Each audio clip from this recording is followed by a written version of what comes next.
All right, it's game day. You only got one job to do. That's win. That means you stay focused for 4 quarters. Know your assignments and finish on every play. Don't be looking for shortcuts, and don't even think about making excuses. Because if you want the W, you're going to have to earn it. And a very pleasant good evening, football fans, and welcome one more time to Baker Gator High School football, the playoff round 3, on WTJT Baker 90.1 FM and on JockJive.com. Tonight we are live from Baker, Florida, inside the press box of Doug Griffith Memorial Stadium, home of the Baker Gators. Tonight, it's the third round of the playoffs, and for the second time in 2 weeks, the Baker Gators face a familiar opponent, this time the Vernon Yellow Jackets. Back in week 2, the Gators had their closest win over Vernon, 19-6. Can they do it one more time? Or will the Yellow Jackets find a way to swarm this Gator offense and sting this greedy Gator defense? The Gators and the Yellow Jackets clash in the swamp one more time this season. Stay tuned. Pre-game kickoff is all coming up. One of our sponsors this year for our live coverage of Baker Gator varsity football is Wise Equipment in Crestview. Wise Equipment specializes in sales and services of Kubota and John Deere mowers and tractors. They carry Steel and John Deere chainsaws, line trimmers, and blowers. Plus, they have John Deere toys. All products are backed by a manufacturer's warranty. Wise Equipment is located at 1147 South Verdon Boulevard in Crestview and can be reached at 850-682-3366. We are proud to acknowledge the support of Whitehurst Powell Funeral Home in Crestview. They are a family-owned and operated funeral home, open 7 days a week, and can handle all funeral needs. Plus, they offer advanced planning. Whitehurst Powell is also home to the Southern Heritage Crematory. They are located at 436 James Lee Boulevard, and the phone number is 850-682-3052. Owner Andy Powell is committed to caring for you in your time of need, and is also proud to help make coverage of Baker Gator football possible. And once again, a very pleasant good evening, everyone, and thank you for listening and tuning in to WTJT Baker 90.1 FM and JockJive.com for this third round of the playoffs. Tonight, the Baker Gators host the Vernon Yellow Jackets. I'm Mark Forehand, all set to bring you the exciting play-by-play action of this game tonight. And with me, as I've said all season, every game this year in his entire life, is my younger son, Seth. And, Seth, it's good to be back with you in the press box one more time this season. Yeah, Dad, it's great to be back here for the third round of the playoffs and round 2 of Baker versus Vernon. Looking forward to an exciting night of football tonight. Indeed we are. It was week 2, September, or actually August 31st when they last played, and it was the closest margin of victory, 19-6, a win for the Baker Gators over Vernon Yellow Jackets. A lot of games since then, and Vernon has really improved. They're 8-2 on this season, and as far as common opponents, I'll let you read those stats later on, but they have played some common opponents very close. In fact, to get this far, they beat Jay last week 40-0. Correct. And we overcame Northview 38-14. Right now, we're just about set for the national anthem, as performed by the Baker High School Marching Band. We're going to step aside and let you listen to them bring our national anthem.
And then, of course, our national anthem, as performed by the Baker High School Marching Band.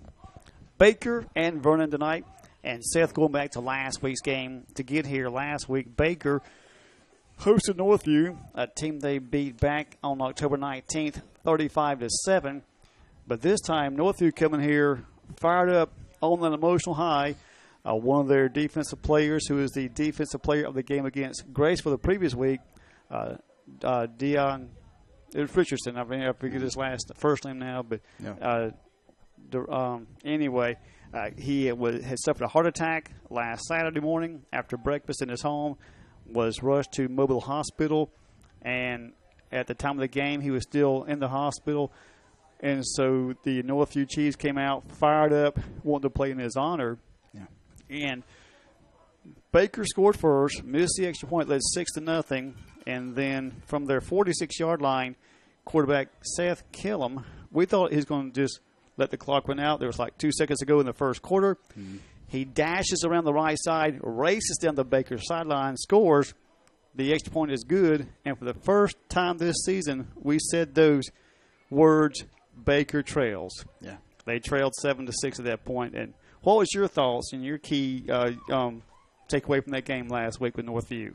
Well, yeah, like you said, it was quite a shock to see Northview come out and just absolutely play a different ballgame than they played the first time that they played Baker this season. And like you said, they came out with such fire and passion, and they really seemed to kind of have their way with Baker in the first quarter, really holding down Junior McLaughlin, keeping him from any big plays. And then right at the end of that first quarter for Killam to just find a seam up the sideline and walk into the end zone almost untouched. I mean, he turned on some absolute jets. Once he hit the 30, it seemed like a second later he was in the end zone, just absolute speed. But then the Gators started to find their rhythm. Northview just kind of lost that momentum that they had, and Baker just kind of ran the way and kind of cruised through the rest of the second half. So, real quick, I'm sorry, Seth. I just wanted to make sure I want to correct myself on the player's name. It was Darionte Richardson, and I wanted to make sure I got that correct because that, certainly our thoughts and prayers still with this young man. Yeah, absolutely. I haven't heard if he's been released yet, but as of last week, he hadn't been. So, anyway, I'm sorry. Go ahead, continue on.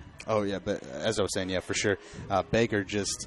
And once they kind of got the rhythm back, they figured out what they wanted to do, and then Junior just ended up having a banner night the rest of the night. Really, he ended the game 26 carries, 227 yards, and 3 scores. So just continued that trend of excellence that he's had all season, and some other guys actually got into the end zone as well. And then the defense just buckled down, led behind Colmetz, Peoples, and Brunson, as it's been all season. And so the Gators just did what we expected them to do, especially in the second half, and really just close that game out. And so we'll see tonight as they face Vernon again for the second time if they can have similar success as they did against Northview. Yeah, and meanwhile, back at the halls of justice down in Vernon, the Yellow Jackets take care of business. They shut out Jay 40-0. Mm-hmm. Now, back on September the 28th, we were in Jay and shut them out 35-0. Obviously, a 5-point difference there, which means absolutely nothing, but it's one of those fun stats that's fun to compare the common opponents. Yeah. Right now, team captains are out at midfield for tonight's coin toss. And for the Gators, it is number 57, that is Austin Peacher. 56 is Taylor Barrow. 18 is Peyton Rockwell. And 28 is Brian Holly. Now, for the first time this year, I believe the Gators are in complete black jerseys and black pants with the maroon helmets. The jackets are blue and orange, but tonight they are wearing solid white. The white pants have a blue stripe down the side, blue numbers on the uniforms, and the helmets are blue with just a little bit of orange on them. We are just about set. The game time temp is about 54 degrees, and I think it's supposed to drop down possibly into the 40s before this game is over with. We've had clear skies and sunshine all week long, some clouds today, and a chance of rain later on tonight. But right now it's a great night for football. Baker and Vernon. And Seth, what was your impression of Vernon with their win over Jay last week? No real surprise because Vernon's been strong all season. Actually, to talk about how they've done after they lost to Baker, they went on a strong win streak. They beat Chipley 54-0 the next week. Then they faced a team out of South Carolina, Blue Ridge, beat them 34-6. Panama City Bozeman the next week, 33-14. Then they absolutely wrecked Graceville, 52-12 the next week. Their next loss was to a team, Florida A&M, a big high school from down in closer to South Florida, and they only lost to them 20-19. And then they finished out beating Bluntstown 32-28, and then their last 2 weeks of playoff wins, they've outscored their opponents 80-0, beating Chipley and Jay both 40-0. So Vernon's really been on an impressive streak after the loss to Baker, and then that one loss to Florida A&M. So tonight, I think this is going to be one of the best matchups that we've seen thus far in the playoffs between two very high-powered teams. Yeah, Vernon is 8-2 on the season, 4-1 in the district. Baker 11-0, 5-0 in the district. The Yellow Jackets won the coin toss, have deferred to the second half, and for one of the rare times this season, Baker will receive the opening kickoff. We are just about set for this round 3 playoff game, the regional finals between Baker and Vernon. We'll take a short break and be right back after this. And you are listening to the 2018 FHS AA Football Class 1A Region Final on WTJT 90.1 FM. WTJT would like to thank Harris Fence of Baker, Florida for their support of WTJT and live coverage of Baker Gator football. Harris Fence offers a wide range of fencing services and supplies which include chain link, galvanized or vinyl coated, wood, privacy or picket, PVC, privacy, 3-rail, etc., and ornamental aluminum. They also offer various styles and brands. They do residential, commercial, and industrial work as well as offer free estimates and military and senior citizen discounts. Harris Fence is fully licensed and insured, and they have been serving Okaloosa, Walton, and Santa Rosa County for 21 years with 35 years experience. They are also a member of the Better Business Bureau. Harris Fence is located at 1588 Garrett Mill Road in Baker, Florida, and they can also be contacted by phone at 537-6169. Thanks again to Harris Fence and James and Rebecca Harris for your support of WTJT and our local football team. And welcome back to Baker High School. Both teams have just come onto the field, and Seth, a little surprised as the Vernon Yellow Jackets first came on the field. Some boos from this hometown crowd, but Seth, looking across the way, Vernon has nearly filled their bleachers, and Baker has a pretty good crowd themselves tonight. Not quite capacity, but a lot of fans are here for this game. In fact, it's one of the few high school games in the area tonight. The only other one, I believe, is Crestview at Navarre, also in the third round of the playoffs. Yep. And that's going to be another great matchup. We talked about that earlier in the season where Navarre had a phenomenal comeback, went down 28 points, and ended up beating Crestview, coming back. I don't remember what the final score was, but that's going to be another great rematch tonight. Looking forward to hearing from that game. Indeed. Set to kick off for Vernon is number 35, that's Nathan Harkis. And back deep for the Gators is Junior McLaughlin and Derek Peoples. Junior has already rushed for over 2,300 yards this season. He'll probably break 25 before this game is over with. Unless Vernon's figured out a way to stop him, but that would be a surprise. We'll see. We shall see. Baker in black jerseys and black pants with the maroon numbers and maroon helmets, and the visiting Yellow Jackets in white with blue stripes on their pants and blue numbers. Here's the kickoff. We are underway from Baker. And it's going to be Derek Peoples at his 22-yard line. 25, 30. He's still going. He's to the 35-yard line. And then Derek Peoples stopped after a nice, but a 13-yard return for Derek Peoples. Great return by Peoples. Peoples, one of those guys that you want to have in that skill position on the return team. He's got great vision. He sees downfield, finds that one seam, makes a cut upfield, and gives his offense great starting field position at their own 35 to start this first drive. And your quarterback is Peyton Rockwell. Rockwell's only thrown about 47 passes this year and completed 21. Not a big passing attack from Baker, but with Junior in the backfield, don't need a lot of passing anyway. That's true. And in the it is Junior from the Wildcat. He's across the 50. He's to the 45. He's still going and brought down by number 7. That's Christian Proctor. But a first down run by Junior. He's into Yellow Jacket territory at the 44-yard line of Vernon. And McLaughlin is just such a fun runner to watch. Coming from that Wildcat formation, he breaks to the right side, follows behind a great block from Vaccarello and Mason, and then just hits that seam. And once he sees some room on the outside, he follows a great block by N-Score and gets the first down. Again, Wildcat for Junior, and he this time is stopped after a short gain to the 42. And tackles made by number 11, Marcel Randolph. 11:30 to go in this first quarter, just underway, no score. And that's the exact same play right there. This time Vernon gets a good jump on it, closes up that hole quick. The D lineman does a good job of plugging that, and then the linebacker comes in to finish him off. Yeah, and Peyton's on the sideline, Seth. They have run the Wildcat now these first 3 plays. Again, the Wildcat formation with Junior McLaughlin back there and Peyton Rockwell on the sideline momentarily. Kenny Williams in the fullback position. Dustin Ogilvie is your center. It's snapped to Kenny. He fumbles the ball. It's still loose. They're fighting for it, and I think Vernon may have recovered the fumble. So miscue there by Kenny Williams, and Vernon recovers at their 42-yard line. It looked like that was supposed to, I'm not sure if that was supposed to be a direct snap to the fullback or if there was some miscommunication and the ball was snapped as Kenny was still in motion. Might have been supposed to go to Junior there.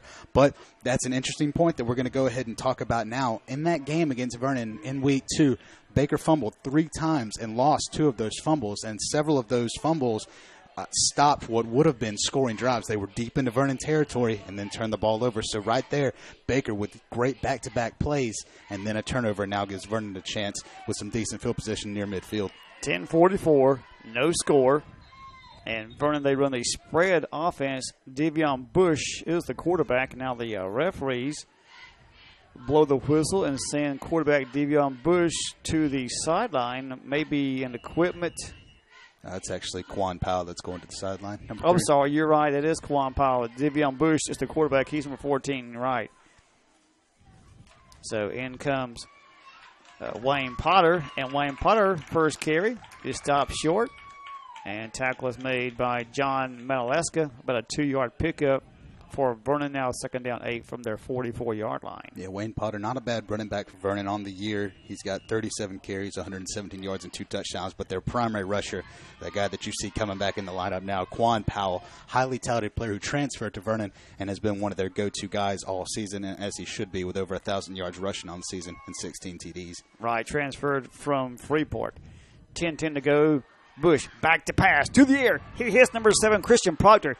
He's to the 45 of Baker, and now forced out of bounds, tackled, and thrown out of bounds on the far side by, I believe that's Derek Peoples that makes that tackle on Christian Proctor, but it's going to be a first down for Vernon at the Baker 43-yard line. And this is where the danger comes. Proctor, one of the great receivers at Vernon, actually on the year, he's one of their leading receivers, 12 catches, 265 yards, and 2 touchdowns. He actually caught, I believe, the lone touchdown pass against Baker in week 2, and right there it's just a simple crossing route. And Devion Bush hits him perfectly. And Bush back to pass once again. To the air is tipped. Is intercepted by the Baker Gators. And he's going to go all the way for a touchdown. Touchdown, Baker Gators on the interception. There's no flags. And Seth, I'm trying to see who made the interception. I believe that was the defensive end, Eric McQueen. Number 49, is that what it is? That's Eric McQueen.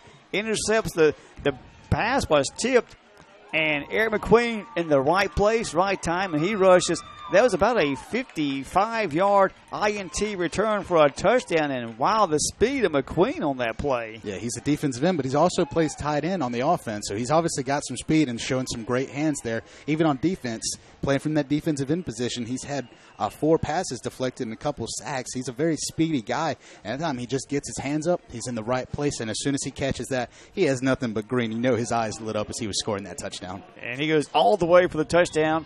And now on for the extra point is Brian Holly, and it goes wide left. So 9:47 to go in the first quarter. Baker strikes first on an INT for a TD.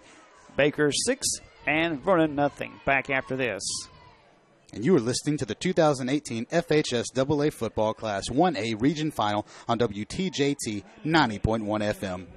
This radio ministry relies heavily upon its gracious supporters to survive, like Days Tire Pros in Crestview. In addition to tires with a national warranty, they have a complete car care center, providing brake jobs, front end and rear end alignments, oil change, lube and filter, shocks, belts, air conditioning, and so much more. Days is located where they've been for nearly 4 decades of service on Highway 85 South, which is also home to Pack Rat Mini Storage. The phone number, 850-682-5088. Thanks, Kim and staff, for your support. Days Tire Pros, home of the hassle-free guarantee. And welcome back to Baker.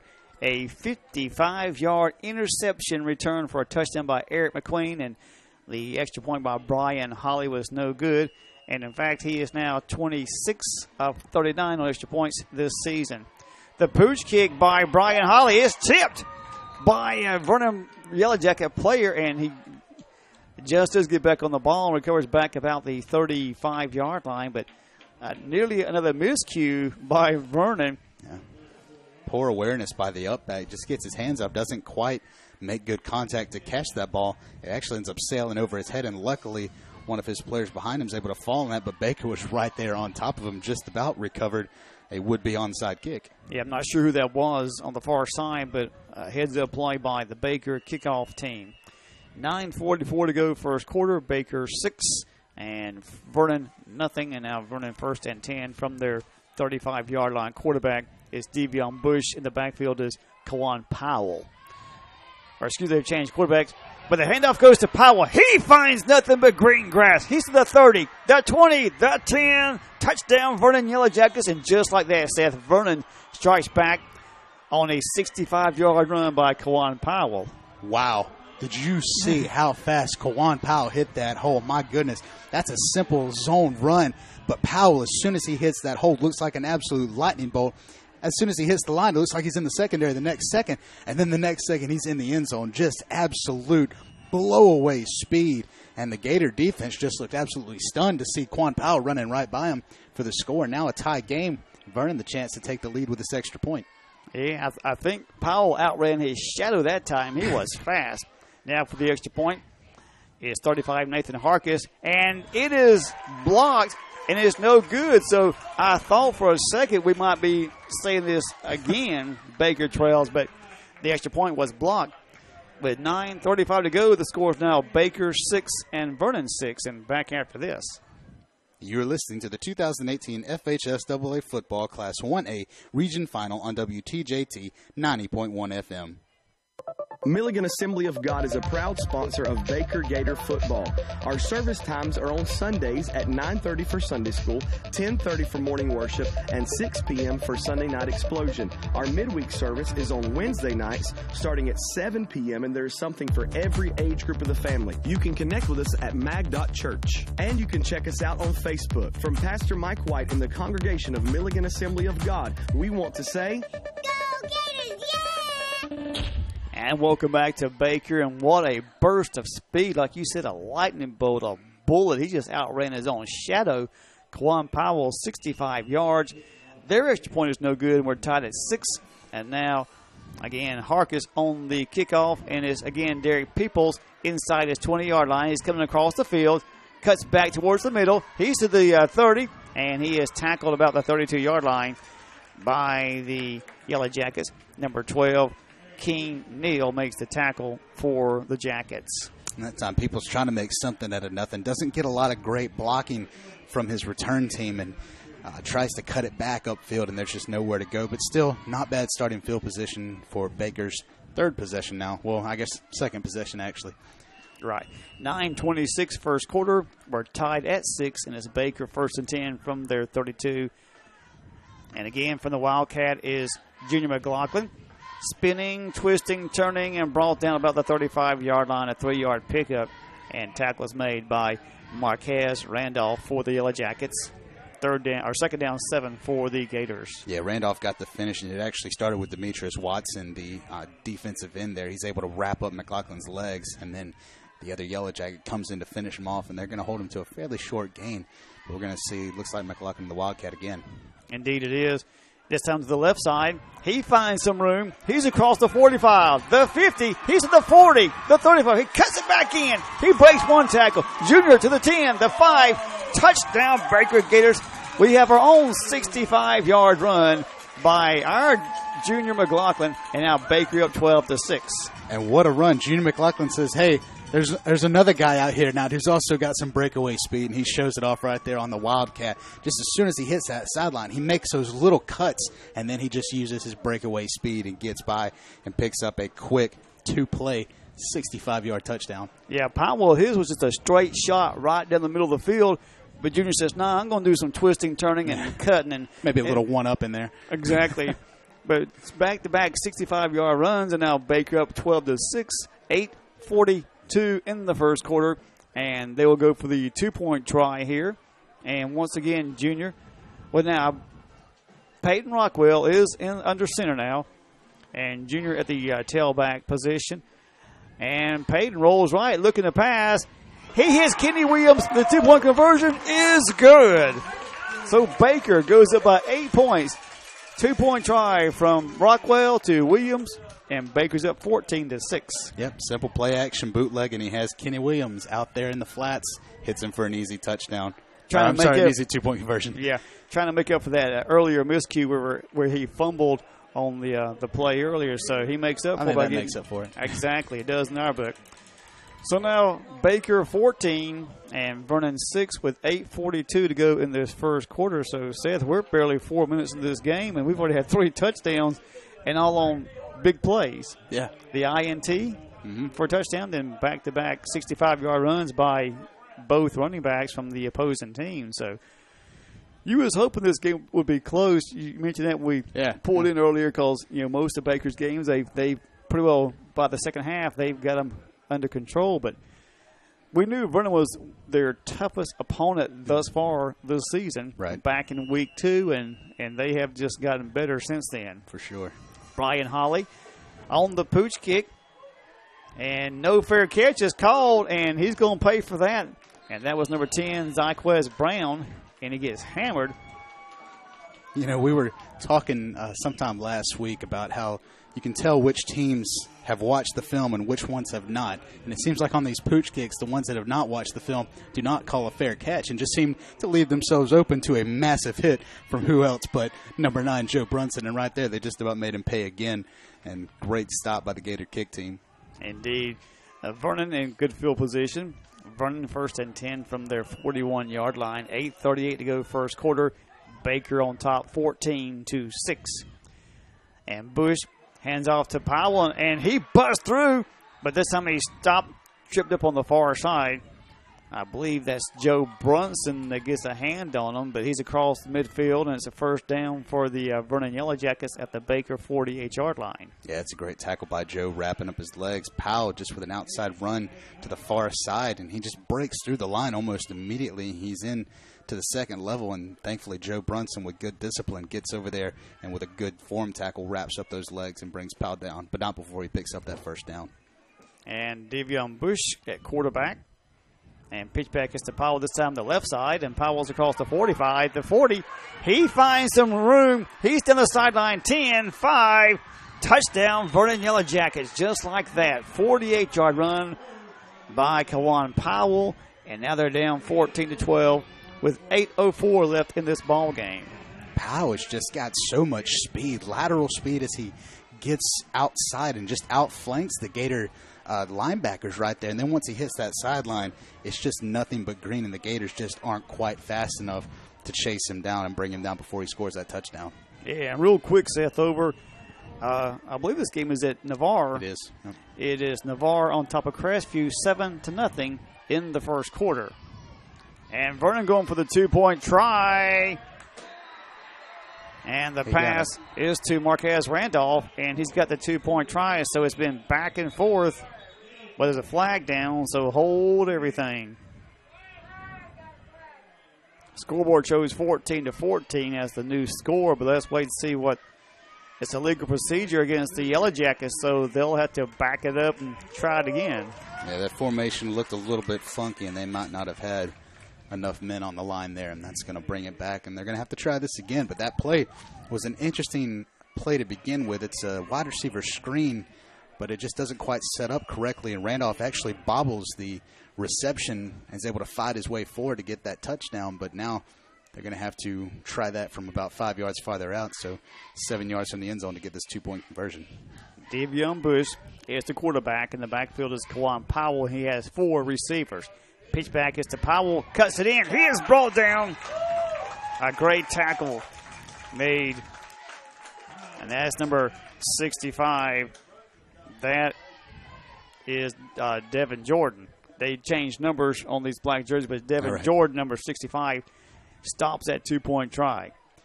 So with 8 minutes and 4 seconds to go in this first quarter, your new score is Baker 14, Vernon 12. Rights to the broadcast of this region final in the 2018 FHS AA Class 1A Football Championships have been granted to WTJT 90.1 FM by the Florida High School Athletic Association and is intended solely for the enjoyment of our listening audience. Any rebroadcast, retransmission, or the use of this broadcast without the express written consent of the Florida High School Athletic Association is prohibited. And now, Seth, I believe this will be about the 5th kickoff in the first quarter, under 4 minutes. And here we go again. And this time he boots it toward Junior McLaughlin at the 15-yard line. Junior to the right, to the 25, and he's tripped up by number 5, Nico Campbell, at about the 23-yard line. And now we're under 8 minutes to go in this first quarter. Already 4 touchdowns, and this may be one of those shootouts. Yeah. Instead of a low-scoring game, maybe whoever can has the ball last. Has honestly. the ball, yeah. I almost quoted John Madden, whoever has the most points is going to win every time, but anyway. That would also be correct. That would be correct. 7:58, Baker first and 10 from their 23. They lead 14-12. Junior McLaughlin on the snap. He's out across the 20-yard line to about the 23. I'm sorry, the 33, my bad. 33-yard line. It's about a 5-yard pickup for Junior. Brings up second down and 5 yards to go. And Junior just one of those guys, and now we're seeing Vernon has him too, a playmaker that is just capable of breaking it big every single time he touches the ball. Last time on that last drive, we saw Junior, his second carry, burst downfield 65 yards. This time a short run, not quite what he's accustomed to, but still a solid gain on first down, about 6 yards right up the middle. Indeed. And snap to Junior again, and Junior trying to cut to the right side and brought down by Nico Campbell. And no gain on the play will bring up third down and about 4. Or excuse me, he did pick up about 3 yards to the 37. This third down. Yeah, it's going to be about a 3rd and 1 to work with, and that time McLaughlin trying to find some space out here to the near side. Actually runs into the back of one of his linemen. I believe that was Zach Mason. And then Nico Campbell just comes in for the finishing blow. But a 3rd and short here, and we'll see if the Gators can convert. Yeah, 3rd down and 1, and Junior off the left side this time, and he stopped just shy of the 40. It looks like a first down from here, Seth. And it is. And it is. 6:57 to go in the first quarter. Baker on top, 14-12. Jack Adams comes into the lineup for the Baker Gators, as does Kenny Williams. Garrett Mitchum and Braden Score comes out. John Madaleska goes into the lineup. You know, we still haven't seen Rockwell take an offensive snap, save for the 2-point conversion, so we'll see when he gets to come back in tonight. Wildcat McLaughlin and nowhere to go. He is stopped by a hive of Jackets just shy of the 40. No gain. Going to bring up second down and 10 for the Gators. Yeah. Now, end score comes back in. I'm sorry, go ahead. No, you're good. So that time the offensive line just did not quite get a good enough push, and those big defensive linemen for Vernon, namely Nick Campbell, 44, and 21, Wayne Potter, just come in and collapse on McLaughlin before he has a chance to break through into that second level. Now this time McLaughlin hands off to Madaleska, and Madaleska gives about 2 yards out to the 42-yard line, forced out of bounds by Nico Campbell and by Marcel Randolph. And Randolph and Campbell, both very fast linebackers, and they're able to just track down Madalescus. He tries to outflank him, and he just won't get much at all on that second down. So 3rd and long now for the Gators, and we'll see if they let McLaughlin pass it. We actually saw him several games. It's been several games now, but when they're working at that Wildcat, we got to see McLaughlin pass a little bit, and he's got a pretty good arm. Not quite as accurate, but a lot of power under it. So we'll see if he tries to hit 2 of his wide receivers over there on that far side. 3rd down, 7 from their 42. Instead, he keeps the ball. He's across the 45, fighting for more yards, and he stopped again this time by number 11, Marcel Randolph, and also number 9, Zycaz Brown. And that time, Randolph, my bad. No, you're good. And that time, it's a little read option. That time, McLaughlin decides to keep it for himself, run to that right side, finds a little bit of room, but it's going to give him a 4th and short to work with, and we'll see what happens here. They're going for it now. Vernon jumped, but there was no flags thrown. And Seth, we're not repeating ourselves. There are 2 Randolphs on the Vernon side, as well as 2 Campbells, yes. Nico and Nick and Marcel. But anyway, Junior keeps the ball. He's close to the 1st down. And there's some punches thrown out there. Nick Campbell of the Jackets and Zach Mason throwing some punches out there. No flags are thrown, and they kind of break it up themselves. But let's see if we get a generous spot on this carry by Junior McLaughlin. They're going to take a measurement, but that was a pretty big gamble by Coach Brunston on 4th and about 3. Mm-hmm. It looks pretty short from here, maybe about a yard short, actually. As McLaughlin was trying to go to that left side, he's able to get through the line. It looks like he's going to get close to that 1st down, but then a powerful hit by one of the Vernon linebackers is going to stop him short. And it is going to be, they're bringing out the sticks to measurement. But going back to those punches thrown, we talked before, Vernon and Baker have kind of some bad blood between them. It's one of those more heated rivalries. Not quite as bad as the Jay rivalry, but might be some jawing back and forth tonight, so we'll have to keep a watch for that. And I'm not sure, so I said it was Zach Mason, but it might have been Dustin Oglesby. I'm not sure, but one of the offensive linemen was throwing, and it wasn't any serious top punches, but just kind of shoving back and some forth. Love there. Taps. Yeah, something like that. Well, Junior is short of the 1st down. Vernon takes over 1st and 10 at the Baker 48-yard line. So this time, one of the few times that the gamble doesn't quite pay off for the Baker Gators. A timeout has been taken. Baker on top, 14-12, 4:36 to go in the 1st. Sportsmanship is having pride in your school, your team, and yourself. Sportsmanship is respect for the game and those who play it. The Florida High School Athletic Association reminds you to take on the responsibility of good sportsmanship. Play strong, play hard, play fair. This message provided by this station and the FHSAA. And real quick, the score from Navarre is now Navarre High School 13, Crestview nothing in the 1st quarter. Yeah, the first time they met, Crestview jumped out to a 28-0 halftime lead. Right. Navarre came back, tied it up late in the 4th quarter to force an overtime before winning in overtime the first time they met. And now a flag is thrown. Looks like Devin Jordan may have jumped off sides for the Gators. That's going to be a neutral zone infraction. As he jumped into that neutral zone, he caused one of the O-linemen to jump. And that's going to cost them 5 yards, and that's actually the first penalty against the Gators tonight, I believe. I think you're right. 1st and 5, Vernon from the Baker 43. Devion Bush is the quarterback and hands off to Kawan Powell, who breaks to the right side, showing that speed he has. He's down to about the 25-yard line before finally being tackled by the Gators. Powell is just such an electric runner. As soon as he finds any kind of daylight, he just has momentous acceleration that just sends him flying through that hole. And the next thing you know, he's in the Gator secondary picking up a 1st down. And now Vernon threatening again deep inside Gator territory. Looks like about the Gator 26. Indeed, they are. 4:29 left in the 1st quarter. Baker leads at 14-12, but as Seth said, the Jackets are threatening. They had the ball 1st and 10 at the Baker 26-yard line. Again, spread formation. Devion Bush is the quarterback. Kawan Powell is the running back. He has 3 receivers. And there seems to be some delay there. The play clock has not moved from 25, but now here we go. There's the whistle. Bush again hands off to Powell up the middle. And Powell fighting for yards. He's to about the 20-yard line before being stopped by the Gators. To the 19, about a 7-yard pickup brings up 2nd down and 3 for the Yellow Jackets.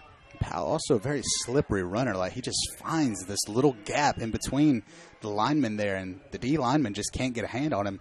It's coming down to the linebackers in the secondary trying to bring him down, and they're finally able to stop him short of that 1st down. Going to bring up a 2nd short, as you said.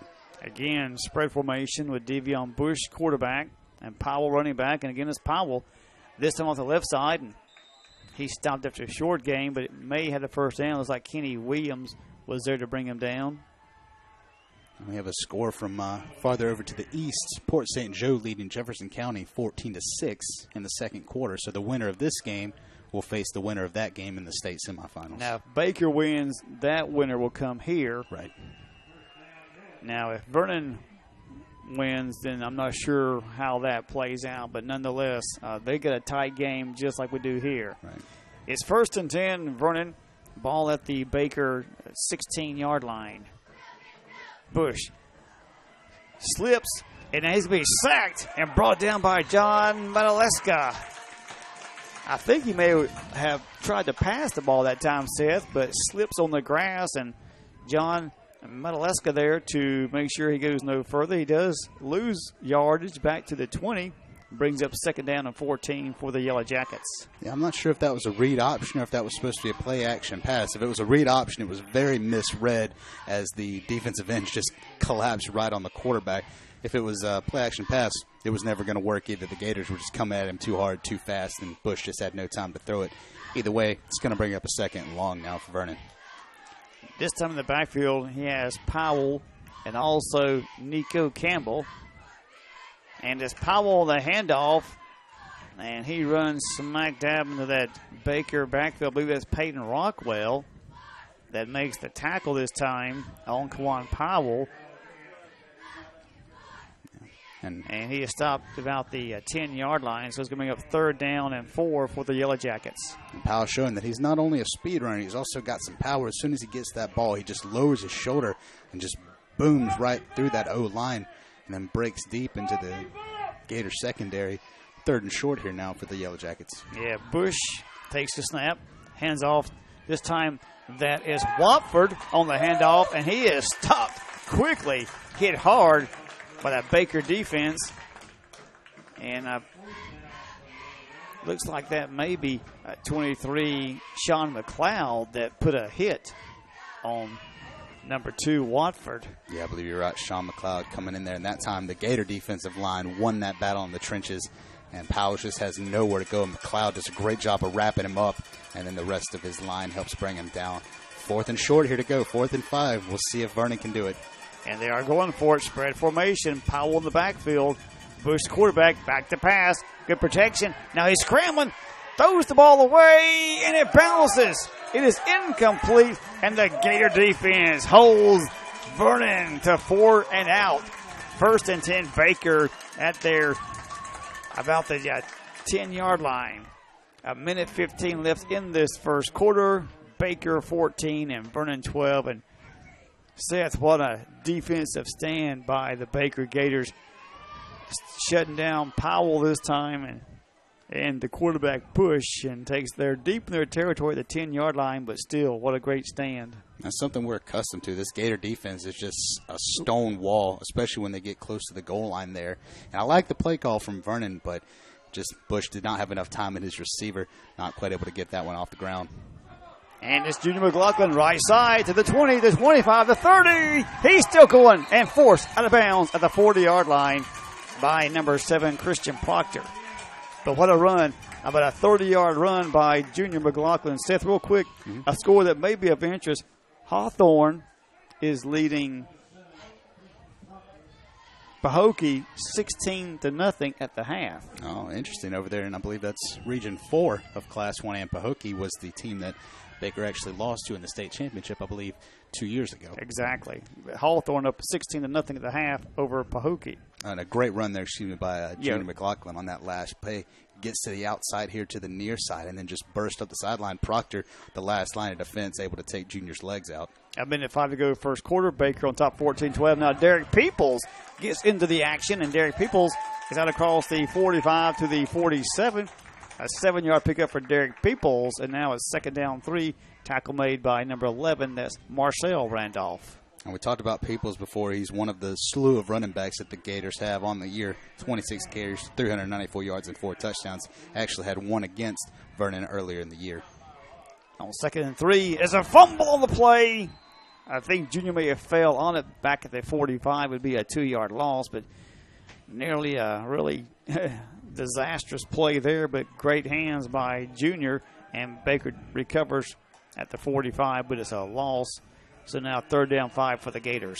Yeah, it looked like it was a mishandled handoff. Not sure if that was supposed to go to Peoples or if that was a read option, and Junior decided the last second to pull it back and keep it and just loses control, but has great awareness to fall on it and retain possession for this 3rd and 5. Yeah, and now we're down to the final 5 seconds. See if they get this play off in time on 3rd and 5. They do. McLaughlin looks to the air, throws downfield. He was going for Joe Brunson, but Joe has slipped about the 40-yard line, and the ball goes incomplete. And the first quarter ends on that incomplete pass. At the end of one, your score, Baker 14, Vernon 12, back after this.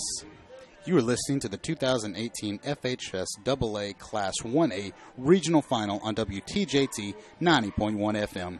WTJT would like to thank Jason Norton and Baker Metalworks for allowing us to bring live Baker Gator football coverage to the listeners of WTJT. Baker Metalworks offers a large variety of colors, and they are all Energy Star rated. They have 4 profile styles with 29 and 26 gauge. They also have delivery available, and all of their materials are Florida product approved. Baker Metalworks is located at 5846 Highway 189 in Baker. They can be reached by phone at 850-537-2010. Thanks again to Baker Metalworks for all of your support here at WTJT.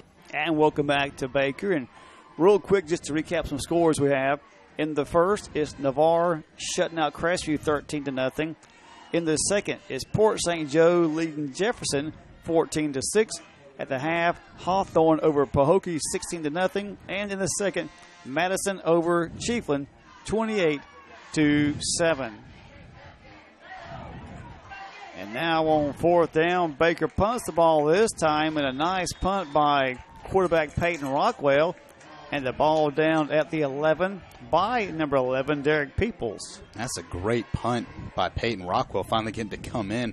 That time showing his skill with his leg, boots that one deep. That's going to pin Vernon back pretty far, and we'll see what Vernon has cooked up if they can put together a 90-yard touchdown drive here. And just underway in the second quarter of this 3rd round playoff game. 11:51. And it's Baker on top of Vernon 14-12. Now in his career, Coach Brunson is 6-1 against the Yellow Jackets. So see how this one plays out. Spread formation for the Yellow Jackets. Bush is your quarterback. And hands out to Kawan Powell off the left side. He's to the 20, the 30, the 40. He's still going. He's across midfield. There's no one going to stop him. Powell goes 89 yards for a touchdown. And for the first time tonight, Baker falls behind Vernon. And, I was just asking you, can Vernon put together a 90-yard touchdown drive? And that's about the easiest way to put together a drive is a 1-yard run from your star player, Kawan Powell, who now I believe has his 3rd touchdown of the night. I think so. An 89-yard dash down the left side. And for the second time this season, second time this postseason, Baker trails. It's 18-14 now. Here they're going for just a 1-point try. Nathan Harkis kicks the ball through the uprights. 11:35 to go in the second quarter. Your new scores now, Vernon 19 and Baker 14. You are listening to the 2018 FHS AA Class 1A Region Final on WTJT 90.1 FM. Hi, this is Tony from Baker Feed and Country Store. The Baker Gator football season is back, and we are proud supporters of WTJT's live Baker Gator football program. Baker Feed and Country Store has all your fall food plot, seed, and fertilizer needs, along with corn, rice bran, pellets, and blocks. We carry Justin boots, belts, wallets, and Wrangler jeans. Baker Feed and Country Store is located on the right at the light in downtown Baker and can be reached by phone 537-1000. Again, that's 537-1000. Go Gators! And welcome back to Baker. It is now Vernon 19, Baker 14. The Gators down by 5, 11:35 to go in this first half. And Seth Kawan Powell is just a sophomore. Unbelievable. And the Yellow Jackets kick it to Peoples at his 20. Goes across the field to 25. The 30 cuts it up, and he's cut down about the 35-yard line. A 15-yard return by Derek Peoples. And it's 1st and 10 Baker from their 35. And Peoples has a habit of liking to reverse field. He starts at his near side about his own 30. He runs laterally a good 20 yards before he tries to cut it back upfield. It only picks up a couple extra yards, but the Gators will still have a fair field position at their own 30, it looks like. On 32. Real quick, Seth, a new score from the VAR. The VAR still ahead, but now 13-7 over Crestview. 11:27 here, and Baker behind Vernon 19-14. 1st and 10 from the 32, as you said. And it's McLaughlin keeping the ball, and he is pushed back. But his forward progress goes to the 34-yard line. But Vernon defense is on fire. They are fired up. Yeah. And that really helps when you have an offense that's actually putting up points and doing what they're supposed to. And yeah, Quan Powell just adding some electricity now to the entire Vernon team. And as you said, the defense is looking kind of lights out right now as they stop Junior there on his first run. Yeah, again, Wildcat formation, a flag and a whistle. Junior hands off to Derek, but it is stopped quickly by the referees, and it's going to be a legal procedure. Looks like some movement against the Baker Gators. And Seth, they have been heavily penalized all season long, but always found a way to overcome, mainly because of the big playmaker, Junior McLaughlin. But you can't keep doing that against a team like Vernon. They are very good in this Class 1A. Yeah, it only works for so long when you can overcome those penalty yards, as you said, with big plays. But when the opposing defense is holding down your big plays, it's very hard to overcome costly penalties. McLaughlin to the air. He's got in-score wide open. In-score makes an incredible catch inside the 30-yard line of Vernon. Tackled by number 4, Shywan Green. But what a pass from Junior, but what a catch by Brad Inscore. And what did I mention earlier, that we might get to see Junior McLaughlin? He kind of lulls the defense to sleep with this Wildcat formation, which is constantly running. That time he breaks out. It's a play-action bootleg to the near side. He looks downfield. Inscore is wide open. Nobody even close to him. McLaughlin with a great arm, great accuracy, hits the sticky-handed Inscore, and Inscore pulls it in. A great first down catch. And now the Gator offense with some momentum looking to try to score here. 1st and 10 from the Jacket 29. Junior McLaughlin this time keeps the ball, and he picks up a couple yards before being tackled. Tackle made by Lewis number 78, Tyler Ogue. Yeah, along with number 12, Keen Neal. It's a 2-yard pickup for Junior. 2nd down and 8 from the Vernon 27-yard line. Now a flag comes in. Looks like that's going to be a sideline warning against Coach Brunson thrown by the line judge there. It is, indeed, you're correct, Seth. It is a sideline warning against the Baker Gators. Earlier I saw them throw, I thought, a flag, but apparently one of the players must have had a yellow towel or something. Yeah, they do. I believe one of the O-linemen has a yellow towel. A dangerous colored towel to have out there on the field. Indeed. 10:07 to go until the half. Baker down 19-14. 2nd down and 8 from the Vernon 27. And now there's the whistle, and we're back underway. McLaughlin in the Wildcat. Takes the snap. He's up the middle. He puts that head down and busts. He just butts right through there to about the 22-yard line. And tackle made by Marcel Randolph. As we mentioned, there's 2 Randolph. There's Marcel and Marquez, and 2 Campbells, Nico and Nick. So, like I mentioned earlier, we're not repeating ourselves or getting confused. There's a couple of sets of same-name players on Vernon. Right. We'll try to distinguish them when we call them out. 3rd down, 3. Derek Peoples on the handoff, and Derek's across the 15-yard line, has the first down and then some, and he's tackled by number 11, Marcel Randolph. And I really like this formation because you've got 2 very formidable runners, one playing at the quarterback, and then your running back, Peoples and McLaughlin, both great runners. So you're in danger either way, whichever one decides to keep the ball. That time McLaughlin gives it off to Peoples, and he makes him pay with a first down run there. 9:16 to go, 1st and 10 from the 16. And again, Derek Peoples, he's across the 5-yard line, and he'll be very close to a first down. It is a first down.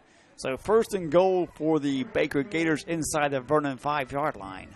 And Peoples just showing some great shiftiness. He's also got good vision as a back, finds that seam, and then just uses his shiftiness in his feet to get by some players and pick up that first down there. And now Vernon jumps off sides. That'll be half the distance. So it'll be 1st and goal from about the 2.5-yard line. Just under 9 minutes until the half. Baker down 19-14. I've been so used to calling Baker score first because they've always been ahead, but Vernon 19, Baker 14, under 9 minutes, 8:55 to be exact. So 1st and goal inside the 2. Again, Derek Peoples right side. He's in the end zone. Touchdown, Baker Gators. And Baker retakes the lead, 20-19. Another great run by Peoples there, able to find some space on that right side. And again, just use some great quickness, gets through that hole, gets in for the touchdown. And it looks like the Gators might go for 2 here and try to make this a 3-point game. Well, he likes to run behind Vaccarello and Mason, and they're always open up holes. But, yeah, he likes that right side. And I don't know if that's the reason, but he likes the right side. They are going for 2 points here. And this time Junior keeps it. He's in the end zone. The 2-point conversion is good. 8:43 left until the half. Your new score is now Baker 22 and Vernon 19. For the latest official news about Florida high school sports, including results of all rounds in the 2018 FHSAA Football Championships, visit FHSAA.org, the official website of the Florida High School Athletic Association. That's www.fhsaa.org.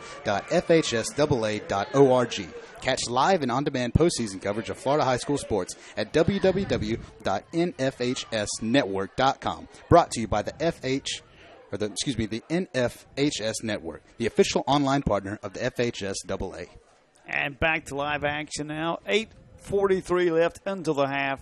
And your new score is now Baker 22 and Vernon 19. And Seth, this has been a seesaw back and forth, tit-for-tat matchup all night long. Nothing quite like the first game where it was a low-scoring 19-6 win for the Gators. And so now Baker back on top. Brian Holly with a pooch kick. And it's going to be picked up by Kawan Powell. Kawan Powell runs across the field. He's to the 45 and forced out of bounds near midfield. And forced out by, I believe that's Joe Brunson that forces him out of bounds. And if you're going to pooch kick, that's not the man you want to pooch kick it to. Powell just picks it up, runs. I believe he ran more sideways than he did forwards, but still, Powell with some great speed and picks up nice yards on that kick return. Give his offense good field position at their own 49. And correction, Seth, that was Sam Croson that forces Powell. Kind of ironic, number 3 forces 3 out of bounds. You know, right. But nonetheless, Sam Croson forces Kawan near the Vernon 49-yard line. Devion Bush is the quarterback. Takes a snap. Hands off. It's fumbled. He was trying to hand off. I believe it might have been Wayne Potter in the backfield.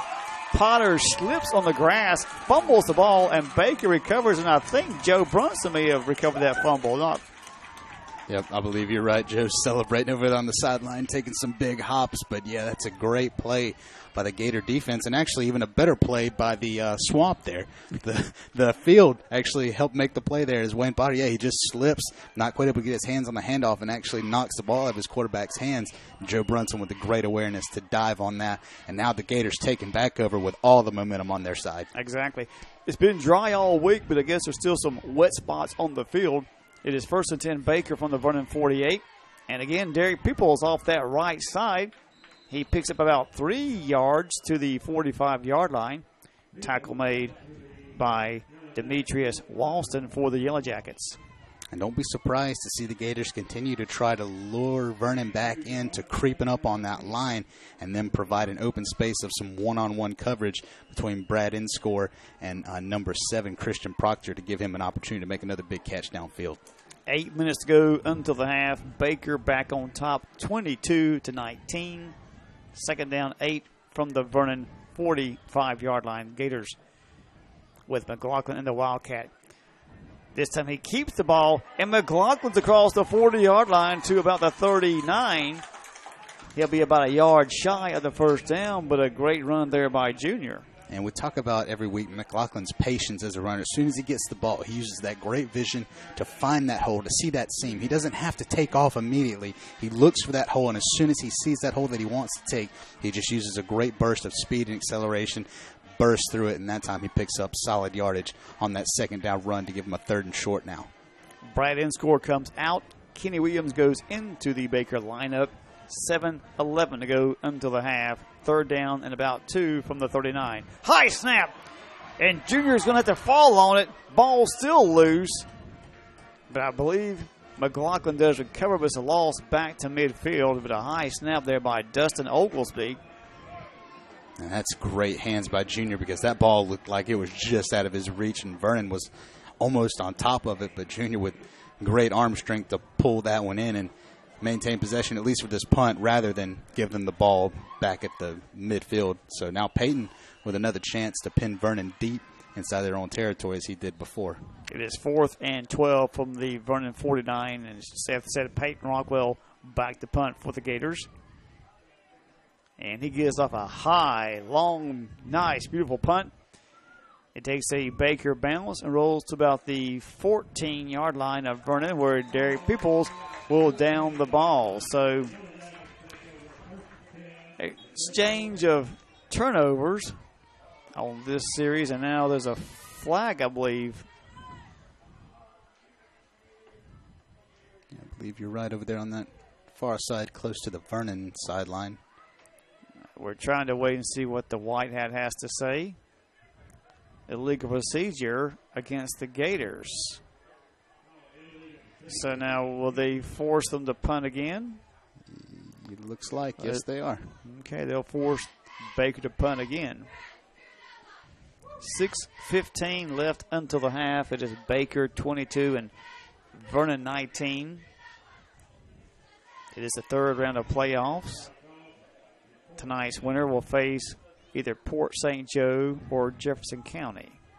It looks like this time on this kick, Vernon is actually going to have somebody back to return this punt.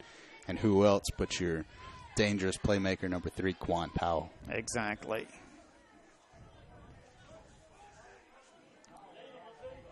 Still some confusion there, looks like, Seth, among the refs. I'm not quite sure where they want to place that ball.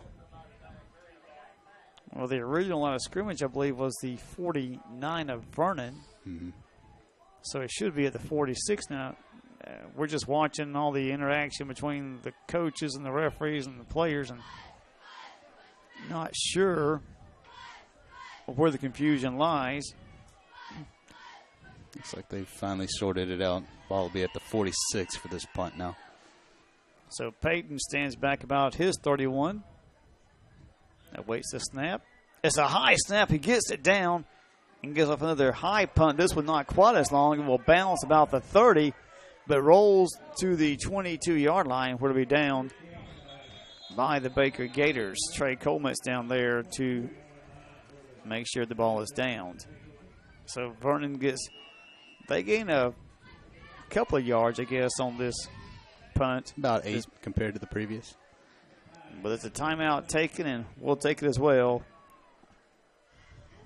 Tonight's game in the 2018 FHS AA Class 1A Football Championships is sponsored by the Florida High School Athletic Association. The FHS AA is a democratic organization with a membership of more than 800 middle and senior high schools, all committed to ensuring that Florida student athletes can compete fairly and equitably in an educational environment. The Florida High School Athletic Association, building leaders through teamwork, sportsmanship, and citizenship. And you are listening to the 2018 FHS Class 1A Regional Final on WTJT 90.1 FM. And welcome back to Baker. The Yellow Jackets take over 1st and 10 on their 22-yard line with 5:57 to go until the half. Baker on top 22-19. Again, Devion Bush is the quarterback. Hands out to Kawan Powell. He's hit in the backfield. Wrapped up quickly by John Metaleska. Like John Metaleska as well as Sean McLeod coming from that defensive tackle position. They're just able to, again, win that battle up front. It's a big deal to get through those big offensive blocks. And that time they wrap Quan Powell up in the backfield. Going to drop him, looks like, for nearly a 2-yard loss. Seth, you're right. It was Sean McLeod. I misidentified Metaleska, but it was Sean McLeod and also Carter Mason that wrapped him up back there. It's a 2-yard loss, 2nd down 12 from the 20. Now Bush back to pass. He's under pressure. Gets away from one man, but not a second one, and he is down by Sean McLeod back about the 9-yard line. That looked like that was supposed to be a screen pass that just never quite set up correctly. The entire offensive line moves out of the way as the defensive line for Baker comes in on a bull rush, and Bush just has no time to get the ball out of his hands to his presumed receiver, Quan Powell, coming from the halfback position, and Baker makes him pay a big loss of yardage, 3rd and about a mile here now. Yeah, he slipped down. Apparently, I guess there's still some wet spots, some slippery spots out there in the field, but yeah, that's about 3rd down, and they have to get to the 32, and the ball's back at the 9-yard line, so about 23 yards to go, and got a score. It is now Hawthorne 18, Pahokee nothing in the 3rd quarter. Timeout here, and we'll take it as well. And you're listening to the 2018 FHS Class 1A Regional Final on WTJT 90.1 FM.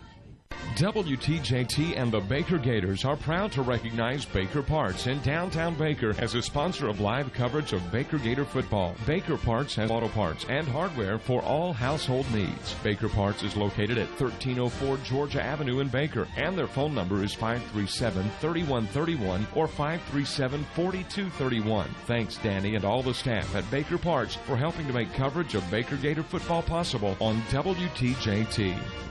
And welcome back to Baker. The Yellow Jackets now facing 3rd down and about 23 yards from their 9-yard line. 4:38 to go until the half. Baker on top 22-19. Bush again back to pass. Goes downfield. It's almost intercepted. Trey Colmetz with an acrobatic attempt there, but knocks the ball away, and it was intended for number 9, Marquez Randolph, but a great play by Trey Colmetz. Trey Colmetz with a bead on that ball the whole time. He's playing from that safety position, just floats over there, watches the quarterback's eyes, jumps in that passing lane, almost comes up with the interception, but a pass deflection will work just as well there, as Vernon will most certainly have to punt here on 4th and 23. And quarterback Devion Bush took a hit from one of the Baker defensive linemen. He gets back up on his feet, but he took a lick on that pass play. Now on 4th and 23, Vernon will have to punt the ball away. They are back in their own end zone, and back to punt there is Nick Campbell, number 44. Nobody back to return for the Gators. Don't be surprised if they come after this punt with all they've got. Exactly. That's what I would do. They're at their own 9-yard line. Vernon is, and either way, Baker is going to have great field position. Most definitely. But there's no one deep for the Gators, and Campbell in his own end zone to punt the ball. It gets off a good punt. It will bounce about the 35, and then it rolls to nearly midfield. And finally is down about the Baker 49-yard line by number 2, Tyler Watford for the Yellow Jackets. And Baker still in good field position, just shy of the 50-yard line. But not a bad punt by Campbell within his own end zone there. That's a good 49-yard punt. Yeah, well, actually, and it bounced about the 35, then rolled about 15 more yards. So 4:19 left in this first half. Baker still leads it 22-19. Baker with all 3 timeouts. And got a score for you. Madison County is just tearing up Chiefland 42-7 in the third quarter. And the last score for Pahokee was Hawthorne 18, Pahokee nothing in the third. And so the winners of those 2 games you just mentioned will be playing each other next week. Like McLaughlin from the Wildcat again running to that far side. Just finds no space as the Yellow Jackets swarm him, bring him down for no gain on first down. Yeah, to quote a song from the 60s, know where to run. And he is stopped. Flag. Sorry. No, I was going to say there's no game, but there's a flag on the play. And one of the fans might have just aptly said it might have been holding on the play. And judging by how far that's being marched back, that was going to be holding against the Gator offensive line. And now another penalty, forcing the Gators in the wrong direction. It is first down and 20 for Baker back at their 39-yard line. 4:09 to go until the half. Wildcat formation. McLaughlin takes the snap, runs to his left, avoids one tackle. He finds a hole, gets a good block from in-score, and he's across the 40. Throws a forearm, and is forced out of bounds about the 29-yard line of Vernon. But what a great run by Junior. Avoids one tackle in the backfield and then just splits 2 defenders. Gets a great block by Brad in-score, and he's got a first down inside the 30 at the 29 of Vernon. And if you're going to try to tackle Junior McLaughlin, you better bring your A game and bring all you got. The first tackler did not bring it. McLaughlin shrugs him off, and then, as you said, just follows some great blocking, gets upfield for the first. And McLaughlin getting on from the Wildcat, and McLaughlin is down to the 30-yard line. About a 9-yard or about an 8-yard run to the 31. Second down 2 for the Gators. Junior, again, just such a great runner that time, following some great blocks. Again, that right side just has some such strong guys in Vaccarello and Mason, big, strong offensive linemen that just part the Red Sea, and McLaughlin finds that hole every time. And McLaughlin again on the quarterback keeper, and this time he stopped after a short gain. About the 30-yard line. He'll be about a yard shy of the first. Got some great blocks there. And Taylor Barrow trying to help McLaughlin gain some yardage, kind of pushing him along the way, but he has stopped shy. So third down and about a yard from the 30. 3 minutes to go until the half. Baker leads it 22-19. Yeah, twin receivers over here to the left side. Don't be surprised if we see a wide receiver screen to Peoples. That's been a very common play that they like in some of these short yardage situations. Or another deep shot to end score in the end zone. But Coach Brunson looks like he's going to call a timeout and figure out what he wants to do here on this 3rd and short. Well, he had 2 seconds on the play clock, so he had to call a timeout or lose yards. Right. We'll take it as well and be right back. You're listening to the 2018 FHS AA Class 1A Regional Final on WTJT 90.1 FM. WTJT would like to say thank you to the Okaloosa County Teachers Federal Credit Union for supporting our coverage of Baker Gator football. Okaloosa County Teachers Federal Credit Union offers a wide variety of financial services with 4 locations, including the Baker branch location at the entrance to Baker School next to the Gator Cafe. They can be reached at 850-537-9815 or on the web at OkaloosaFCU.org. You can be a member of the credit union if you live, work, or worship or attend school in Okaloosa County. For all your financial needs, it's Okaloosa County Teachers Federal Credit Union. Achieving goals together. And welcome back to Baker. And another score. Now Jefferson County and Port St. Joe tied at 14 apiece. Jefferson and Port St. Joe tied at 14. And on third down, Derek Peoples takes the handoff from McLaughlin, and he's to the 20 or the 15-yard line. About the 16, actually, so it's 1st and 10 Baker. Another good run from Peoples, like we've talked about all night. One of those other backs that Coach Brunson can turn to help pick up a first down. And right there on 3rd and short, they give it to the speedy back Peoples, let him pick up a first down.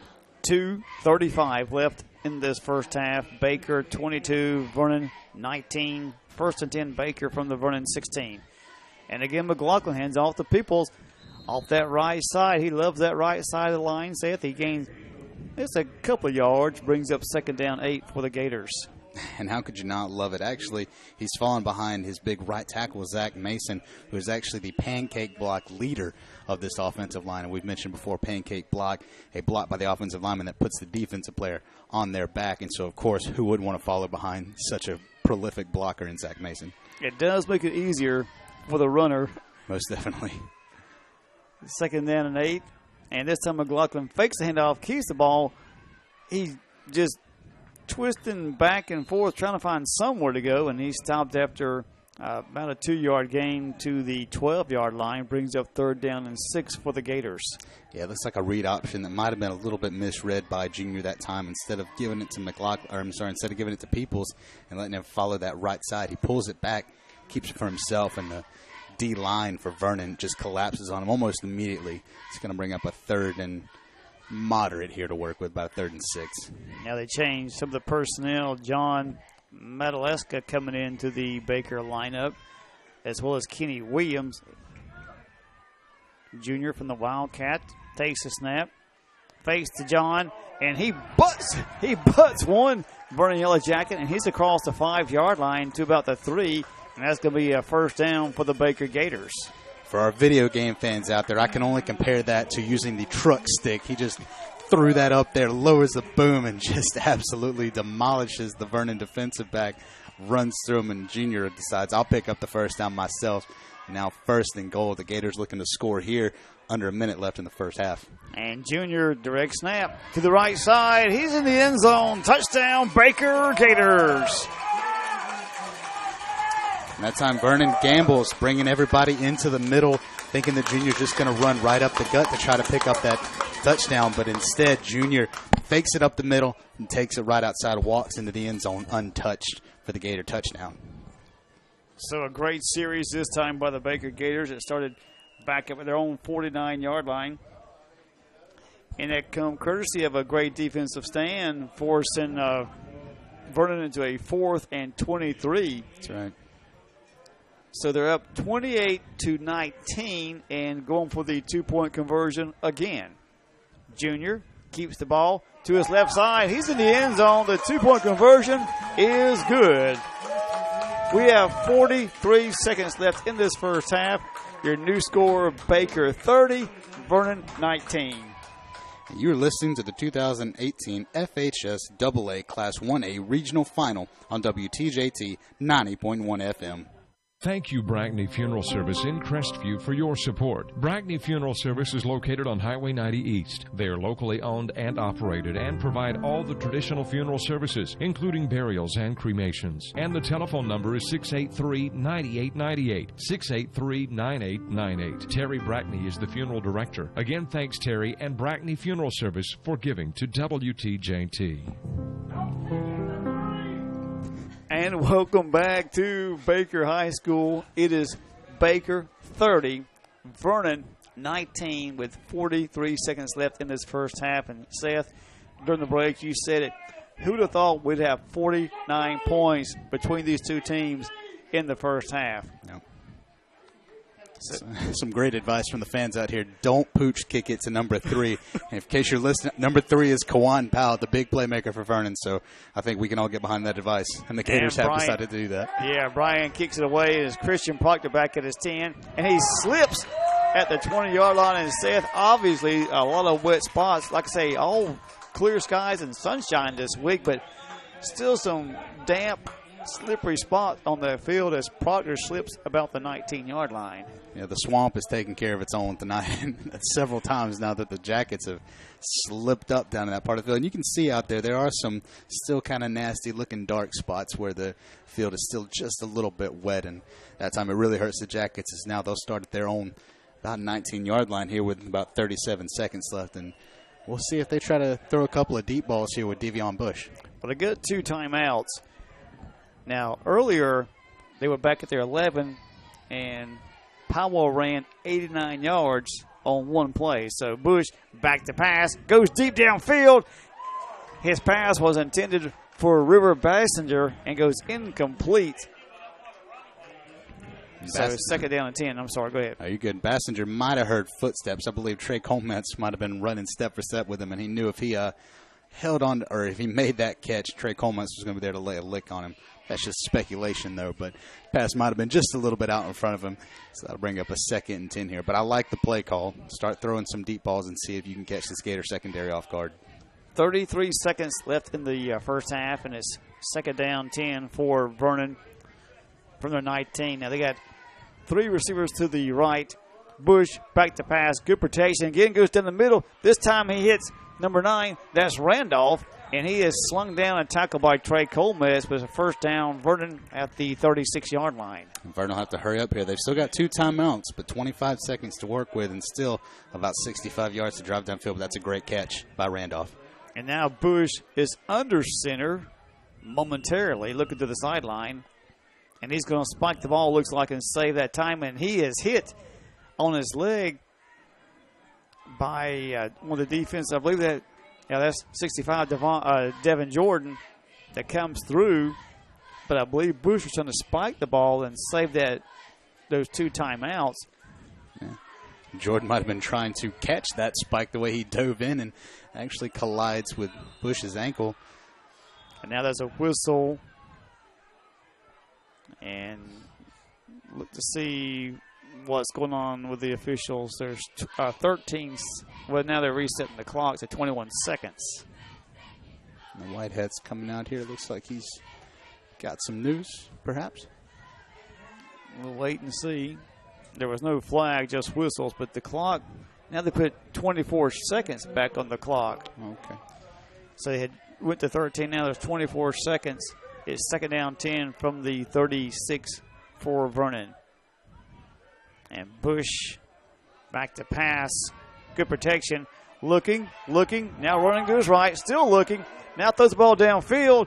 And it's intercepted. Derek Peoples, a sliding interception at the 45-yard line of the Gators. And what a play. I believe he was trying to hit a number 9 Marquez Randolph again, but Derek just comes sliding in. Yeah, Bush makes the mistake there. He's taken way too long. He has all day in the pocket, but as he's rolling back, he has to throw across his body and just can't quite get that ball the distance that it needs to. And Peoples coming in clutch with his, I believe, his 5th pick of the year. So now with 14 seconds left until the half, it's 1st and 10 from your 45. Do you think Coach Bunson tries the long ball here, maybe see what he can do, or just play as safe he's got? You know, you got Peoples a great arm. and I believe he scored to the right, so we'll see. You got a great arm in McLaughlin, and that looks like what he's going to do. And he hits Peoples, and Peoples to the 40, the 35, still going, and he's brought down by the 30-yard line. And now a late hit, and this crowd sees that, and they do not like it. And Seth, now in the third, Port St. Joe has taken the lead over Jefferson, 21-14, and Madison County over Chiefland in the fourth, 49-7. And they might have a running clock over at that game in Madison County. 3 seconds here. Baker takes a timeout. They're on top, 30-19. You're listening to the 2018 FHS AA Class 1A Regional Final on WTJT 90.1 FM.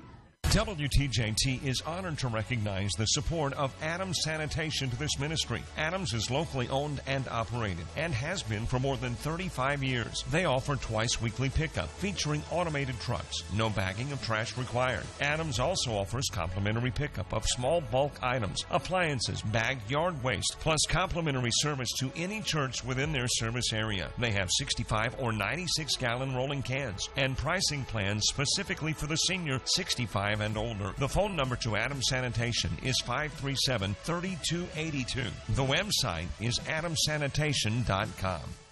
And welcome back. It is 1st and 10 from the 33. And Junior throws out to Peoples, and People is smashed. He is hammered by number 9, Marquez Randolph. And that's going to end the first half. What a first half it's been. Yeah, that's a curious play call right there. You got 35 yards to get to the end zone and a wide receiver screen pass instead of trying to let Rockwell throw downfield and hit one of his receivers deep. But still a great first half as the Gators come back from a small deficit, now have an 11-point lead going into halftime. And it's kind of interesting. Both teams are having to go through the same gate to the locker room, and it looked like they might have been some jawing, nothing major, but now Baker kind of holding back and letting Vernon go first. Good sportsmanship. Yeah. It is halftime, and it is Baker 30 and Vernon 19, and we'll take a break and be back after this. The FHSAA is now on Facebook, Twitter, Instagram, and Snapchat. Tweet us, like us, and tag us on your social platforms by searching for FHSAA. Keep up with the teams and people who strive to make high school athletics in the state of Florida the best. Be a fan of it all by following us on social media at FHSAA. And you are listening to the 2018 FHS Football Class 1A Regional Final on WTJT 90.1 FM. One of our sponsors this year for our live coverage of Baker Gator varsity football is Wise Equipment in Crestview. Wise Equipment specializes in sales and services of Kubota and John Deere mowers and tractors. They carry Steel and John Deere chainsaws, line trimmers, and blowers. Plus, they have John Deere toys. All products are backed by a manufacturer's warranty. Wise Equipment is located at 1147 South Verdon Boulevard in Crestview and can be reached at 850-682-3366. We are proud to acknowledge the support of Whitehurst Powell Funeral Home in Crestview. They are a family-owned and operated funeral home, open 7 days a week, and can handle all funeral needs. Plus, they offer advanced planning. Whitehurst Powell is also home to the Southern Heritage Crematory. They are located at 436 James Lee Boulevard, and the phone number is 850-682-3052. Owner Andy Powell is committed to caring for you in your time of need, and is also proud to help make coverage of Baker Gator football possible. WTJT would like to thank Harris Fence of Baker, Florida for their support of WTJT and live coverage of Baker Gator football. Harris Fence offers a wide range of fencing services and supplies which include chain link, galvanized or vinyl coated, wood, privacy or picket, PVC, privacy, 3-rail, etc., and ornamental aluminum. They also offer various styles and brands. They do residential, commercial, and industrial work as well as offer free estimates and military and senior citizen discounts. Harris Fence is fully licensed and insured, and they have been serving Okaloosa, Walton, and Santa Rosa County for 21 years with 35 years experience. They are also a member of the Better Business Bureau. Harris Fence is located at 1588 Garrett Mill Road in Baker, Florida, and they can also be contacted by phone at 537-6169. Thanks again to Harris Fence and James and Rebecca Harris for your support of WTJT and our local football team. This radio ministry relies heavily upon its gracious supporters to survive, like Days Tire Pros in Crestview. In addition to tires with a national warranty, they have a complete car care center, providing brake jobs, front end and rear end alignments, oil change, lube and filter, shocks, belts, air conditioning, and so much more. Days is located where they've been for nearly 4 decades of service on Highway 85 South, which is also home to Pack Rat Mini Storage. The phone number, 850-682-5088. Thanks, Kim and staff, for your support. Days Tire Pros, home of the hassle-free guarantee. And Milligan Assembly of God is a proud sponsor of Baker Gator football.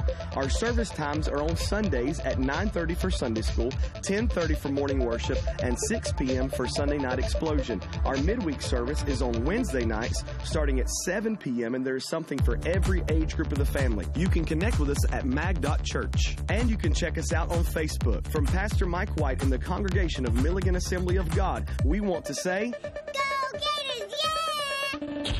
And welcome back to Doug Griffith Memorial Stadium. It is the third round of the playoffs. Baker Gators and the Vernon Yellow Jackets. It is halftime, and it is Baker 30 and Vernon 19. And now, Seth, I want you to go into detail on our keys to the game and see how they have played out thus far in this first half. It's really fun because tonight they really have played out in maybe more than they really have all season. So, number one for Baker, McLaughlin. Who's been the number one guy in the number 2 jersey all season? Junior McLaughlin.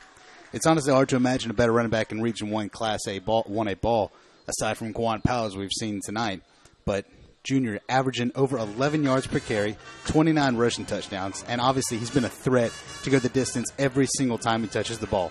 So as long as he's getting his carries tonight and his line opens up the holes as they've done all season, success will continue to follow. And we've seen it tonight as Junior has also put up a couple of touchdowns tonight from the Wildcat formation, a formation we haven't seen in several weeks. It's been a lot of I formation with Rockwell under center, some pistol formation, but now it's been a lot of Wildcat tonight, and Junior has done a great job from that. Number 2, discipline.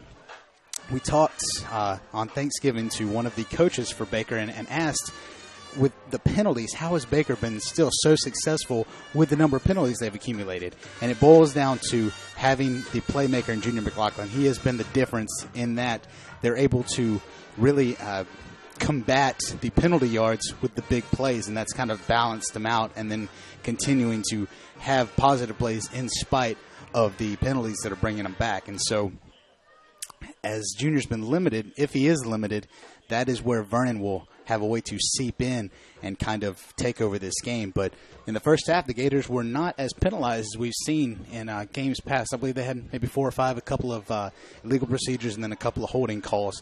Nothing too major, as they do have an 11-point lead going into halftime. But in the second half, they're really going to have to finish this game out, keep the penalties to a minimum, and continue to let Junior and also Derek Peoples have their time, open up some holes for them, and give them room to run.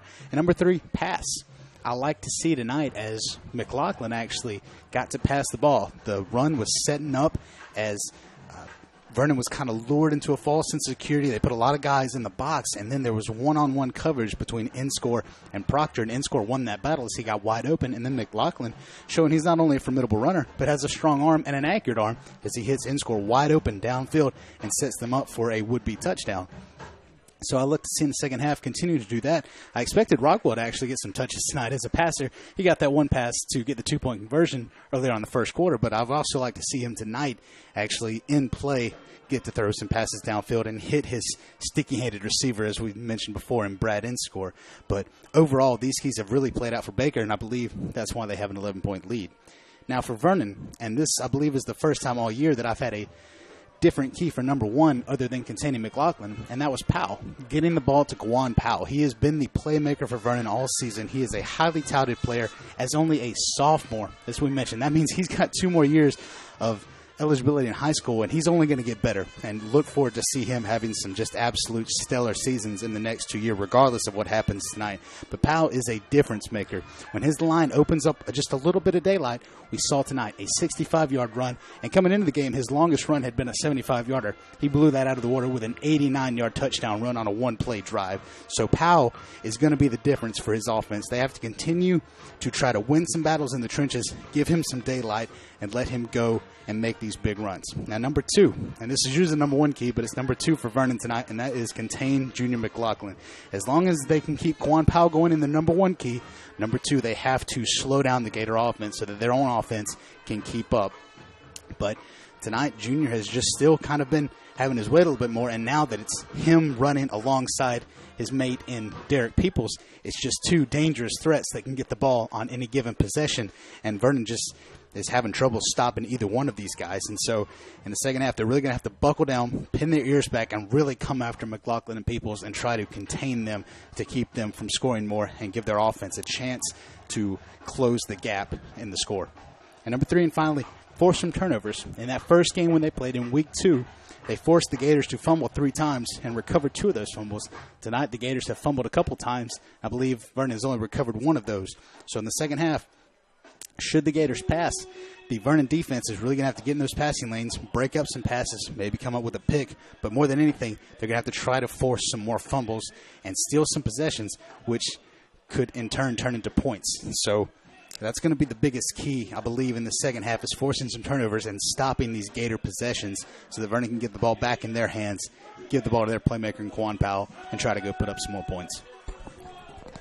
That's very interesting, Seth. Now, also, let's look at their common opponents. We mentioned already Jay, who Baker beat 35-0 earlier this season. Right. And then last week they beat Jay in the second round of the playoffs. Vernon did 40-0, a 5-point difference. Mm-hmm. But you look at the common opponents. We both played Holmes County. We shut them out 42-0. They shut them out 31-0. We already mentioned Jay. Now, they played Chipley twice. Our game was canceled due to Hurricane Michael. Right. But with Chipley, they beat them 54-0 in the regular season, and then 40-0 in the postseason. And then Graceville, we shut out 47-0. They beat them 52-12. So, as far as common opponents, we outscored them 124-0. They outscored them 217-12. Yeah, it's a pretty big difference. There again, it's one of those facts that means nothing because it's played on the field. Right. But it's always fun to compare that kind of thing. And then you're looking at their rushing average per game and their passing average. Baker per game averages 325 on the ground, Vernon 190. Passing is almost completely opposite. We average 47 yards passing per game. They average 153, nearly 3 times as much. But there again, a lot of our offense, as you've mentioned in the past, is Junior McLaughlin. Yeah. And tonight we've seen not just with his legs, but with his arm, no touchdown passes, but he had that long pass to Brad Inscore. But also, we mentioned Junior and Derek, but don't forget the first touchdown was scored on defense by Eric McQueen. That's right. Returns the fumble about 55 yards. I'm sorry, pick six. An interception, my bad. Interception for about 55 yards and showed his speed. He looked pretty darn fast himself. Yeah, absolutely. So, anyway. And I'm sorry to mention the interception. Yeah, the Baker defense has forced 2 interceptions tonight. One from Eric McQueen, which was the pick six, and then Derek Peoples at the end of the half there with that interception that set up the Gators to try to score before the half, which they weren't able to do. So, yeah, the Gator defense also really showing up and holding Vernon down in one of their key areas, which is passes. Passing yards. And also looking at as far as points, they average 34 points per game. Vernon does. Now, it's just the first half. But we've kept them to 19 so far. Yeah. Where Baker averages 34 points, giving up only 8. And Vernon gives up an average of 9 points. So they're very equal in that aspect as far as points. And even the yardage equals out. I mean, when you look at the total yards per game, I was trying to find it real quick. Yeah, 373 to 344. Yeah. So they're very equal. I would say one of the most equal teams that Baker has on their schedule has played this entire year. Yeah, I would agree. So, and the halftime score reflects that. It's an 11-point difference, but Baker they've trailed a couple of times tonight, I believe, or once for sure. Yeah, twice, you're right. Twice, yeah. Mm-hmm. So they've come from behind. Yeah. We're going to take a short break and come back and talk about the playoffs and be right back. And you're listening to the 2018 FHS AA Class 1A Football Regional Final on WTJT 90.1 FM. WTJT would like to thank Jason Norton and Baker Metalworks for allowing us to bring live Baker Gator football coverage to the listeners of WTJT. Baker Metalworks offers a large variety of colors, and they are all Energy Star rated. They have 4 profile styles with 29 and 26 gauge. They also have delivery available, and all of their materials are Florida product approved. Baker Metalworks is located at 5846 Highway 189 in Baker. They can be reached by phone at 850-537-2010. Thanks again to Baker Metalworks for all of your support here at WTJT. Hi, this is Tony from Baker Feed and Country Store. The Baker Gator football season is back, and we are proud supporters of WTJT's live Baker Gator football program. Baker Feed and Country Store has all your fall food plot, seed, and fertilizer needs, along with corn, rice bran, pellets, and blocks. We carry Justin boots, belts, wallets, and Wrangler jeans. Baker Feed and Country Store is located on the right at the light in downtown Baker and can be reached by phone 537-1000. Again, that's 537-1000. Go Gators!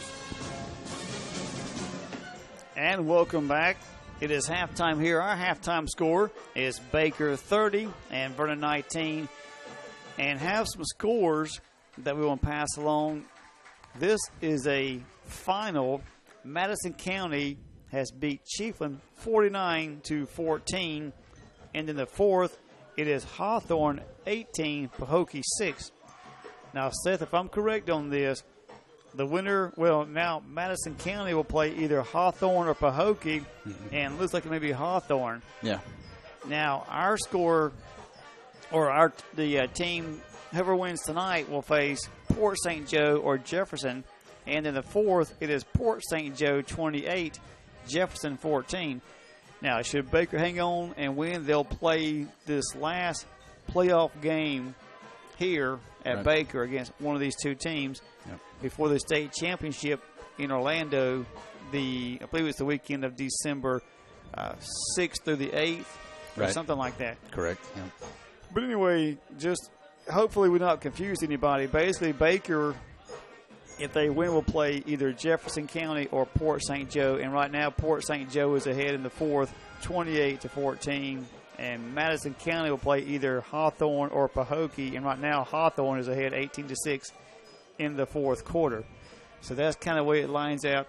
And the last score we had from Navarre was Navarre leading Crestview 13-7. And so, it's really just been a very successful season these past three seasons. We mentioned before the senior class undefeated in the regular season. I believe their overall record stands at 37-1, if I'm not mistaken. I have to double check. But anyway, it's just a very successful senior class here for Baker this season. Most definitely. The Baker High School band is on the field right now, performing to this crowd, and so far the rain has held off. We were expecting rain today, then tonight. So far it's held off, and the temperatures are starting to drop a little bit, but it's November and it feels good. And want to say real quick, happy Thanksgiving. I know that was yesterday, but for those who have the weekend, the 4-day weekend or a whole week off, happy Thanksgiving from all of us here at WTJT and JockJive. We'll take another break and be back with the second half after this. WTJT and the Baker Gators are proud to recognize Baker Parts in downtown Baker as a sponsor of live coverage of Baker Gator football. Baker Parts has auto parts and hardware for all household needs. Baker Parts is located at 1304 Georgia Avenue in Baker, and their phone number is 537-3131 or 537-4231. Thanks, Danny, and all the staff at Baker Parts for helping to make coverage of Baker Gator football possible on WTJT. WTJT would like to say thank you to the Okaloosa County Teachers Federal Credit Union for supporting our coverage of Baker Gator football. Okaloosa County Teachers Federal Credit Union offers a wide variety of financial services with 4 locations, including the Baker branch location at the entrance to Baker School next to the Gator Cafe. They can be reached at 850-537-9815 or on the web at OkaloosaFCU.org. You can be a member of the credit union if you live, work, or worship or attend school in Okaloosa County. For all your financial needs, it's Okaloosa County Teachers Federal Credit Union, achieving goals together. Thank you, Brackney Funeral Service in Crestview, for your support. Brackney Funeral Service is located on Highway 90 East. They are locally owned and operated and provide all the traditional funeral services, including burials and cremations. And the telephone number is 683-9898, 683-9898. Terry Brackney is the funeral director. Again, thanks, Terry and Brackney Funeral Service for giving to WTJT.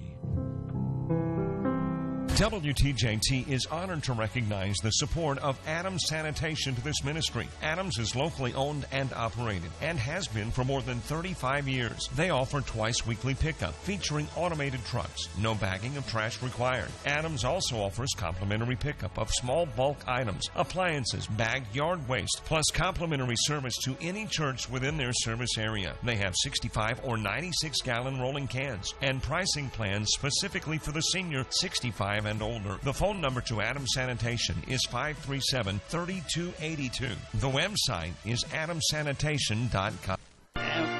WTJT would like to send a special thanks to CCSI of Crestview, Florida. It's businesses like you, through all your support, that makes this live coverage of the Baker Gators Friday Night Football possible. Welcome back to Doug Griffith Memorial Stadium, home of the Baker Gators. We are just about to kick off the third quarter.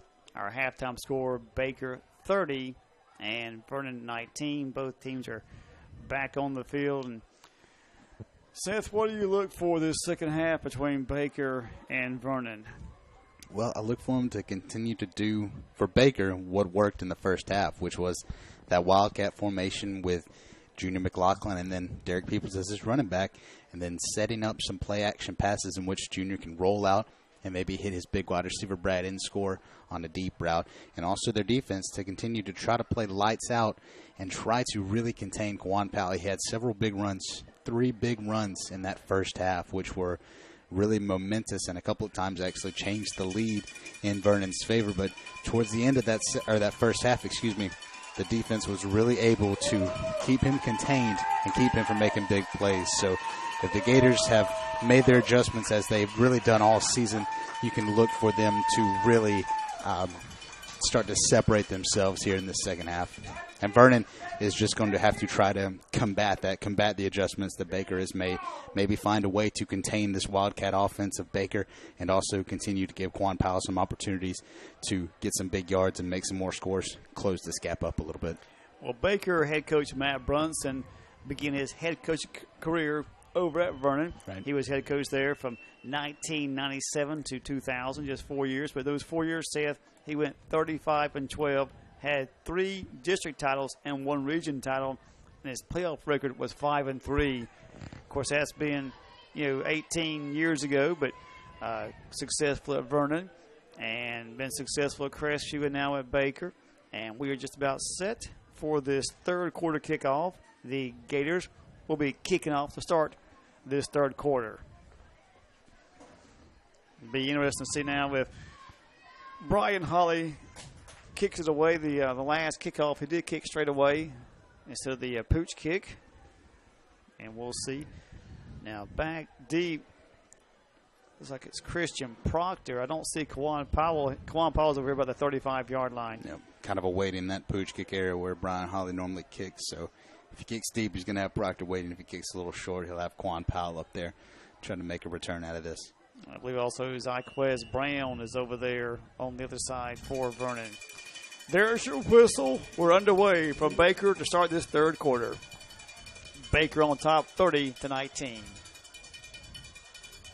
And Holly kicks it away, but it's still Kwan Powell who takes it and drops it.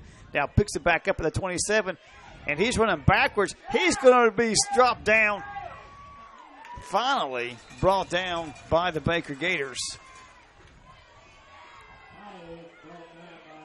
And it took several of them. Kwan Powell, he's a powerful runner, and he's kind of small, so he's got a low center of gravity, just really hard to bring down. It takes about 3 or 4 Gators, and I believe it was Shane White that finally came up with the tackle along with a few of his teammates to bring Kwan Powell down. But Powell he muffed that kick return, and then he runs laterally a little bit too much, not quite enough forward progress, and he's actually going to lose several yards, and now Vernon's going to start about their own 25. Indeed, and Bush on the first play hands off to Kwan Powell.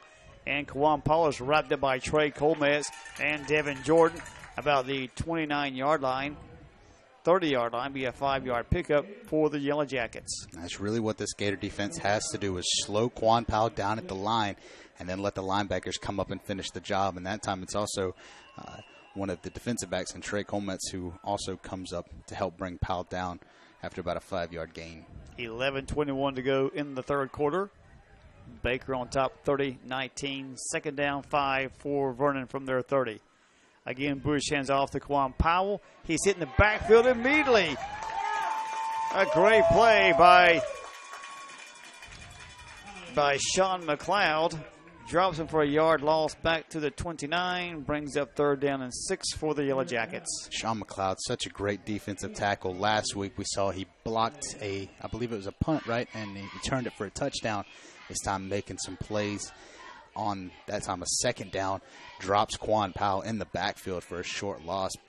McLeod just breaking through his block, wrapping up Powell's legs. 10:35 to go in the third. 3 receivers to the right. Bush back to pass. Goes down the field. He hits Proctor at the 40. He's to the 45, And finally forced out of bounds on the far side by Trey Colmetz.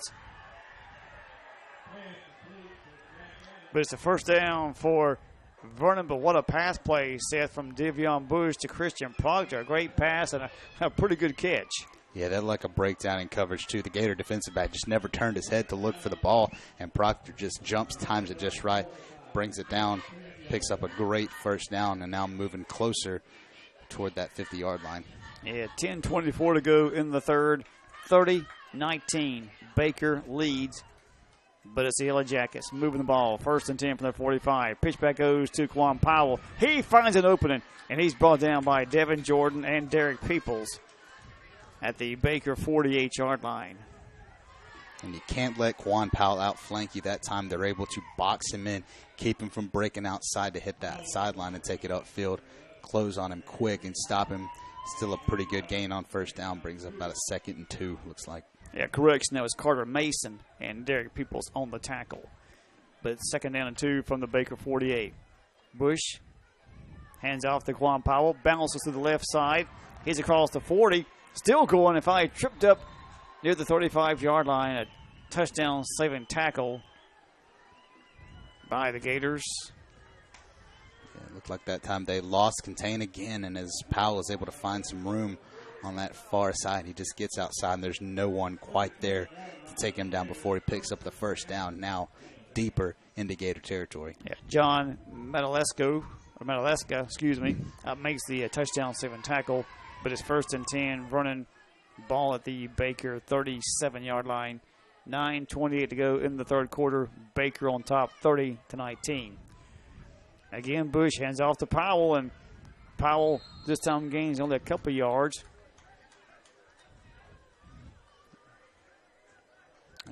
About the 32. Sorry, go ahead. No, you get another strong run by Powell that time, just right up the middle. And again, it's just so hard for this defensive line to get a big paw on them, just long enough to slow them down and let the backers come up. But Powell, again, just finds any kind of crease, gets up the middle there and picks up about 4 yards on first down. I think that was Joe Brunson and Sean McLeod that made that tackle. 2nd down, 6 from the 33, and Bush hands off to Potter this time, and Potter finds some room. He's to about the 25-yard line.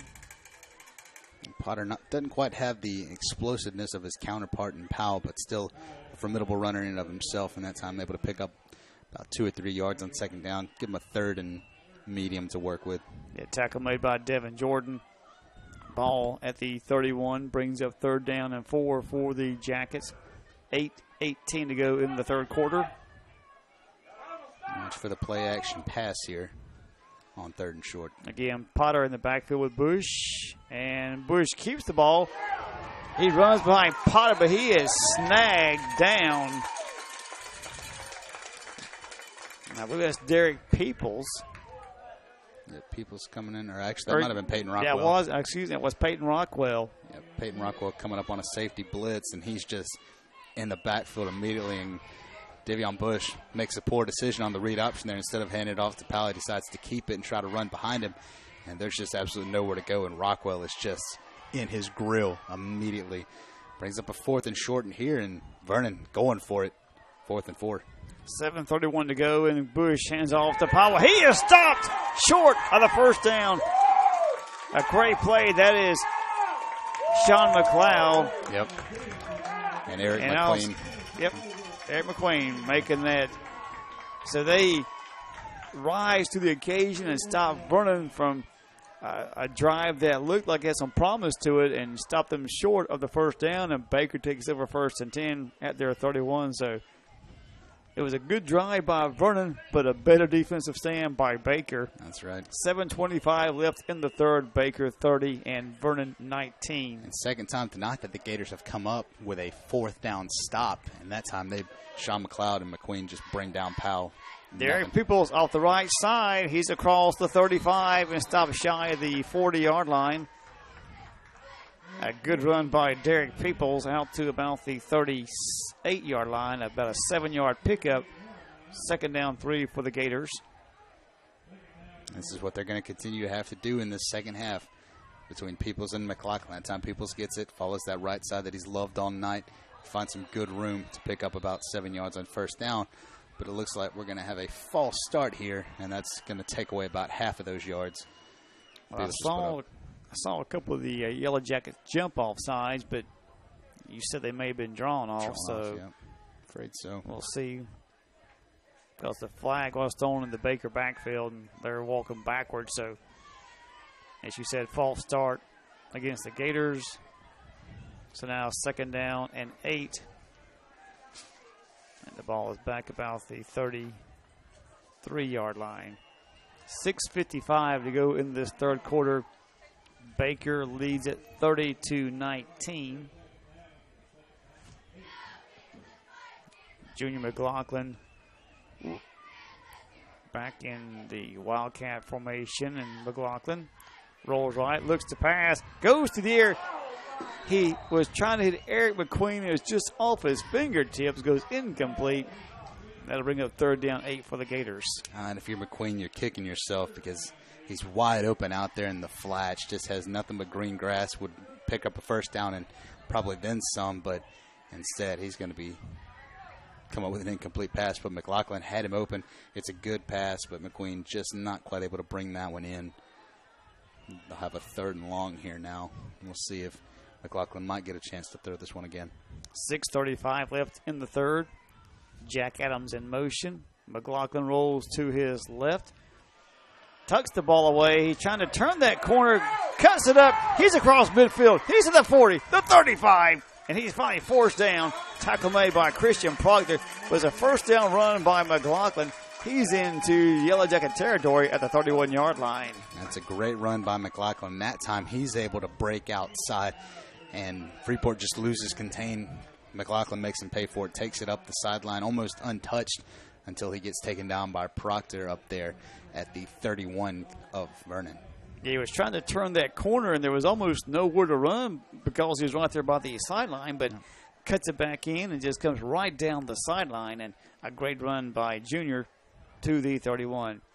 6:23, Baker on top, 30-19. Timeout, back after this.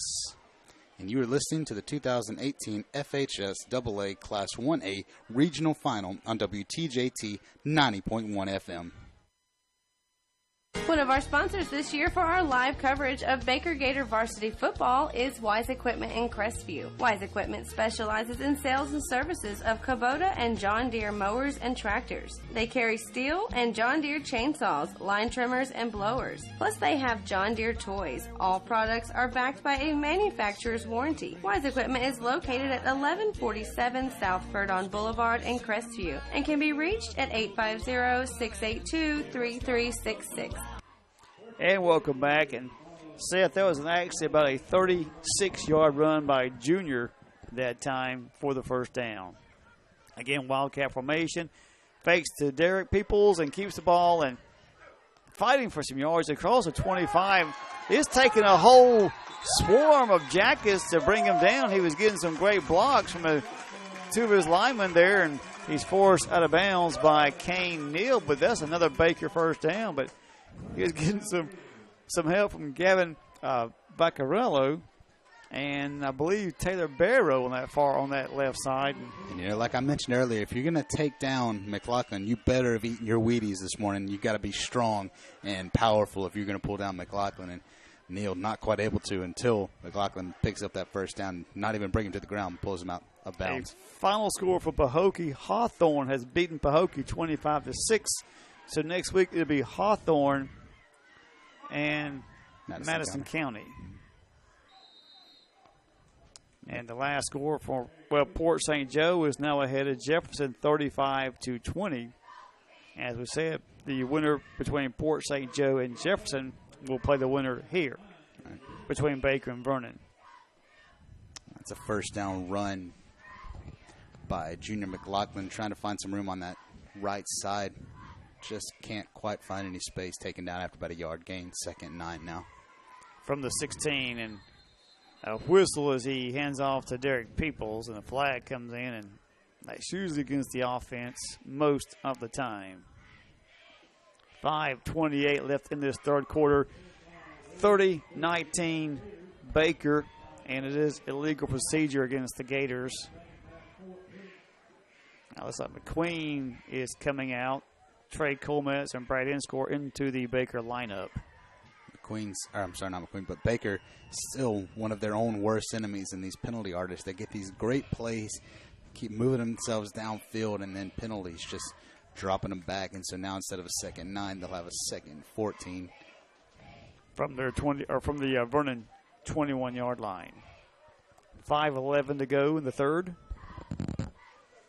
Junior in Wildcat fakes to Derek Peoples.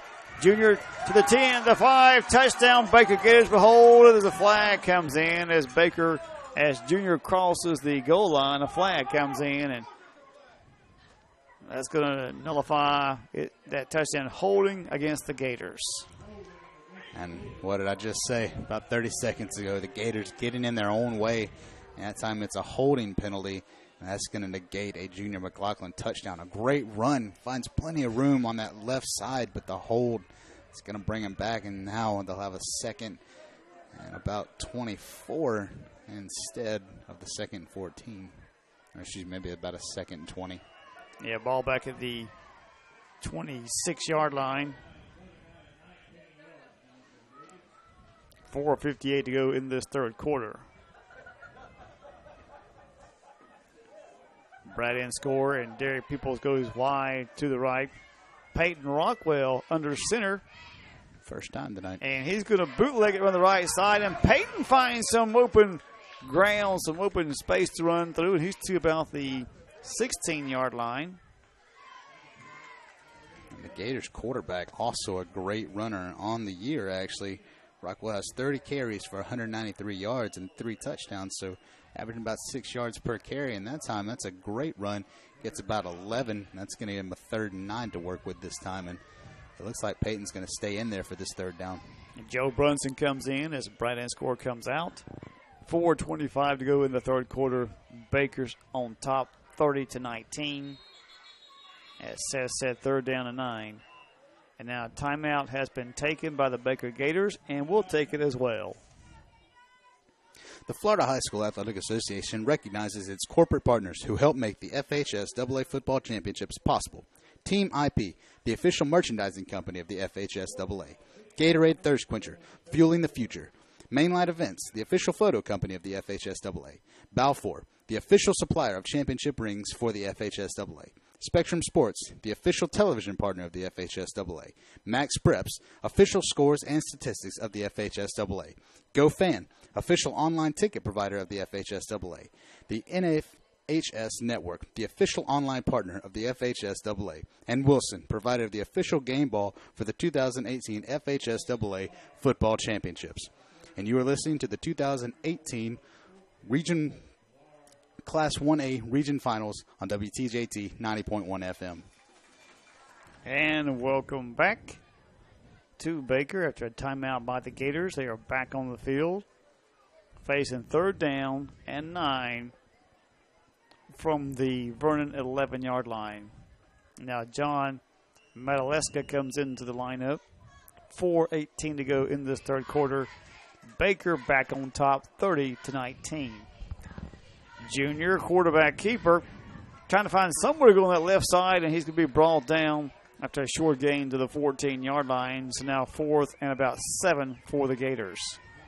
That time Junior trying to run to that left side, just not quite able to find any space. Gabriel Cook coming from that defensive tackle position gets into the backfield and pulls McLaughlin down before he's able to get too much. So now 4th and 8, and we'll see if the Gators maybe try a little play-action pass here or continue to let Junior pick the side of the field to run to. Well, Peyton Rockwell has come back into the Baker lineup. He's in shotgun formation with Junior in the backfield, Junior in motion. And Kenny Williams back there to broad protection. He goes to the air. Here's Joe Bronson. Joe makes a great catch, but he goes down about the 10-yard line. The fans don't like it. They think maybe his knee didn't hit the ground, but the officials say his knee did hit the ground, and he's going to be shy of the 1st down if that's the case. I don't want to question an official, but that's a questionable call at best. Joe looked like he maintained his balance, used his hand actually to keep himself from hitting the ground with his knees and just kind of stumbled in the end zone. That should have been a touchdown, but instead that's going to be a turnover on downs, as where he went down, he was still short of the first down as well. And so now Vernon's going to take over at their own 9-yard line. Yeah, the officials seem to be in agreement that he did, his knee did touch the ground, but from here it didn't look like it. And the fans, the Baker fans, of course, didn't think it did. But regardless, it is Vernon 1st and 10, as Seth said, back at their 9-yard line. 3:20 to go in the third quarter. Baker on top, 30-19. Bush back to pass. Now scrambling, still looking. Finally throws the ball downfield. And making a diving attempt at the pass was number 4, Chiron Green, but it goes incomplete. 2nd down and 10 for Vernon back at their 9-yard line. Bush just has all day to throw, but that's great coverage downfield by the Gator secondary. Just nowhere for Bush to throw. And that time, Chiron Green has to try to come back and dive for that ball, and there's just no way he's going to connect with that. So now 2nd and 10 coming up for Vernon. Yeah, Trey Comas back there in that defensive backfield providing coverage. 3:13. This time Bush, quarterback keeper left side. A flag comes in, and he breaks a tackle and gets down to about the 20-yard line before being stopped.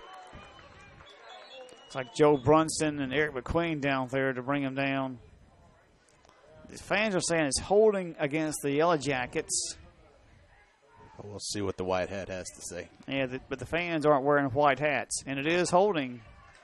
They should be wearing white hats. Maybe they were so, right. Yeah.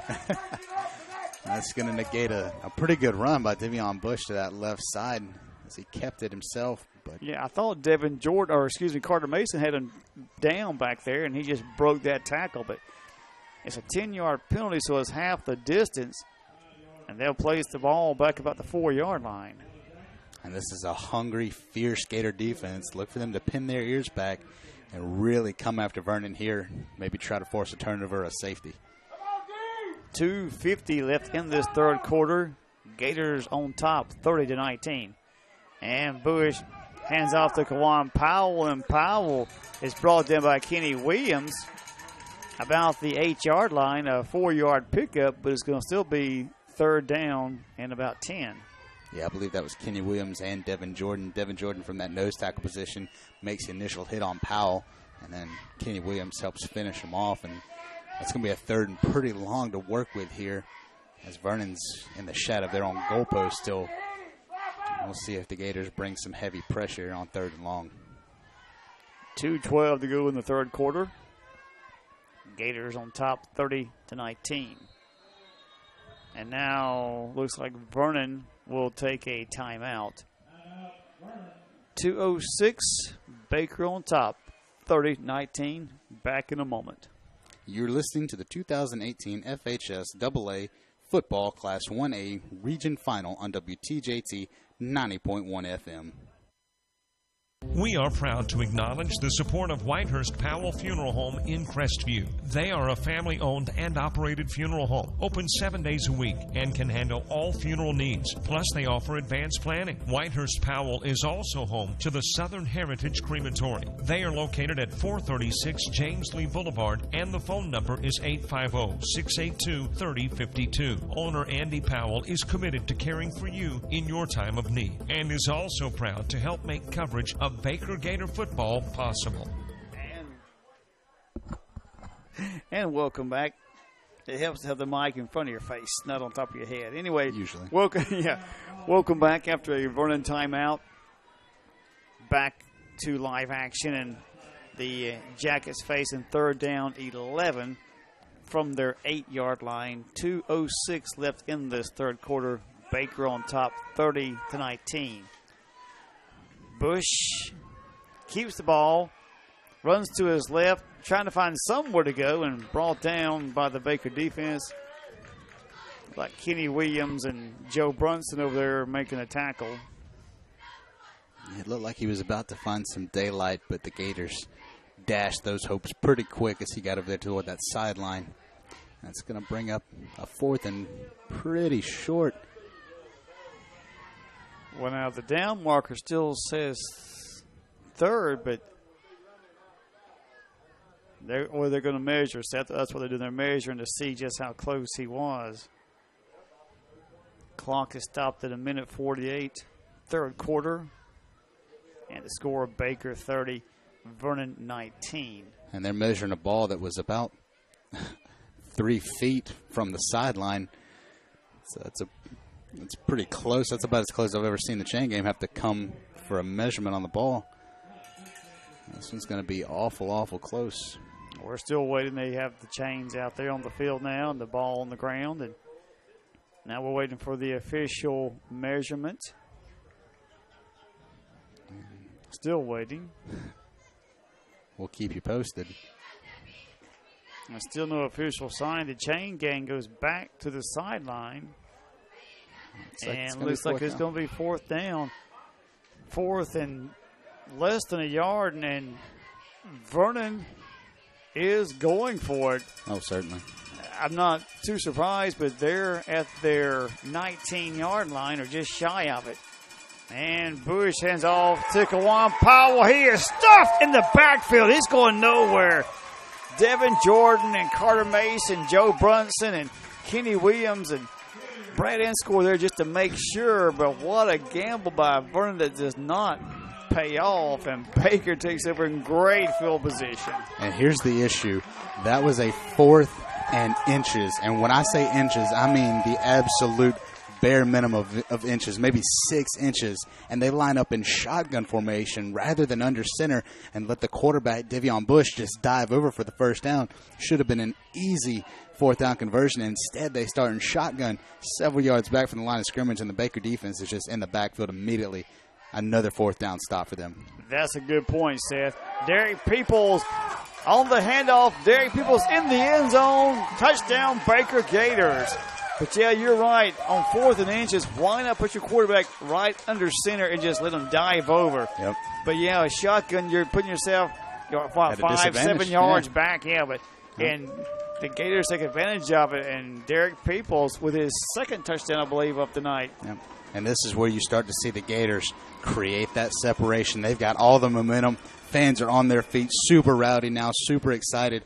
And the Gators are just going to maybe go into cruise control here and start to put this game completely away as we near the end of the third quarter. Yeah, 36-19 now. Baker on top with 1:31, and in for the extra point attempt is Brian Holly. Peyton Rockwell is your holder. It's a good snap. Ball is down. Kick is up, and it is good. So Baker retakes or adds to the lead, increases the lead. 37-19, and real quick, now Crestview has taken the lead over Navarre 21-19 in the third quarter. We'll take a break and be right back. And you are listening to the 2018 FHSAA Class 1A Football Regional Finals on WTJT 90.1 FM. WTJT would like to thank Harris Fence of Baker, Florida for their support of WTJT and live coverage of Baker Gator football. Harris Fence offers a wide range of fencing services and supplies which include chain link, galvanized or vinyl coated, wood, privacy or picket, PVC, privacy, 3-rail, etc., and ornamental aluminum. They also offer various styles and brands. They do residential, commercial, and industrial work as well as offer free estimates and military and senior citizen discounts. Harris Fence is fully licensed and insured, and they have been serving Okaloosa, Walton, and Santa Rosa County for 21 years with 35 years experience. They are also a member of the Better Business Bureau. Harris Fence is located at 1588 Garrett Mill Road in Baker, Florida, and they can also be contacted by phone at 537-6169. Thanks again to Harris Fence and James and Rebecca Harris for your support of WTJT and our local football team. And welcome back. Brian Holly kicks the ball away, and Christian Proctor picks up about his 15, gets to 20, and brought down hard by Junior McLaughlin on that kickoff return. Yeah, Proctor looks like he may have some space to return it, but Junior McLaughlin runs back there completely unblocked and pulls Proctor down quickly. Little to no return, and they'll start at their own 20 now. A minute 24 left in this third quarter, and the score is now Baker 37, Vernon 19. Baker took advantage of a fourth and short gamble by the Yellow Jackets to go ahead 37-19. Devion Bush, shotgun formation, hands off to Kawan, or fakes a handoff and keeps the ball, and he's out to the 30-yard line. And I believe tackled me by Trey Coleman, but he faked me out, Seth. I thought Kawan Powell had that ball. He was tackled hard, but Devion Bush keeps it and gets to the 29-yard line. Yeah, I think he faked about half the fans out. They weren't sure who had it, but that was actually Brad Inscore over there in that cornerback position who absolutely body slammed Devion Bush, who kept the ball, but still a decent game there on first down. Yeah, second down and about 8 looks like. Or second down and 2, excuse me. Bush back to pass, goes to the air, and he hits his man, Chiron Green, but I believe he was out of bounds. Makes a great catch, but for naught. So now third down and about 2 or 3 yards from the 29-yard line. Yeah, Devion Bush just has half the Gator defensive line in his face, throws that one up in the air, and it goes just a little bit too far out of bounds, and Chiron Green just not quite able to pull that one in bounds. 37 seconds now left in this third quarter. Baker on top, 37-19. And Bush hands off to Powell. Powell bounces off the left side and brought down quickly. Maybe even for a loss on the far side over there.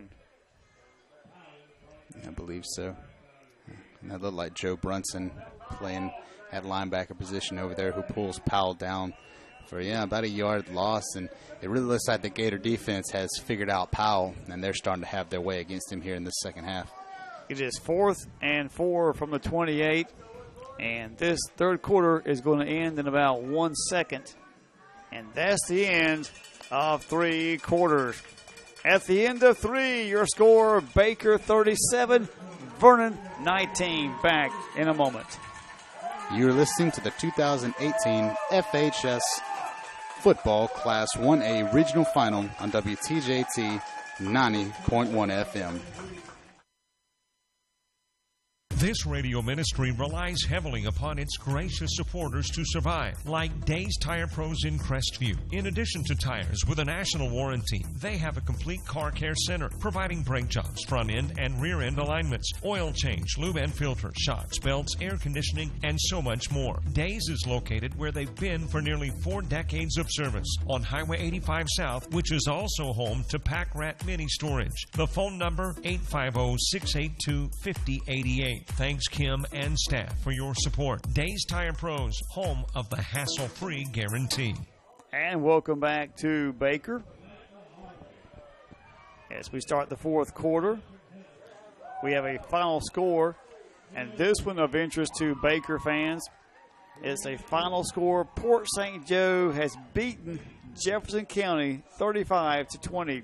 Port St. Joe 35, Jefferson 20. So if Baker wins, Port St. Joe comes here next week. That is correct. We begin the fourth quarter. 4th and 4. And Devion Bush, quarterback keeper. And he's forced out of bounds at the 40-yard line by Brad Inscore, and a flag comes in. It looks like there was going to be a hold by number 10, Zacquez Brown, playing that wide receiver position, trying to provide a block for his quarterback there on that left side, but got a little bit too much jersey, and I think this one's going to be coming back. It would have been a first down for the Yellow Jackets.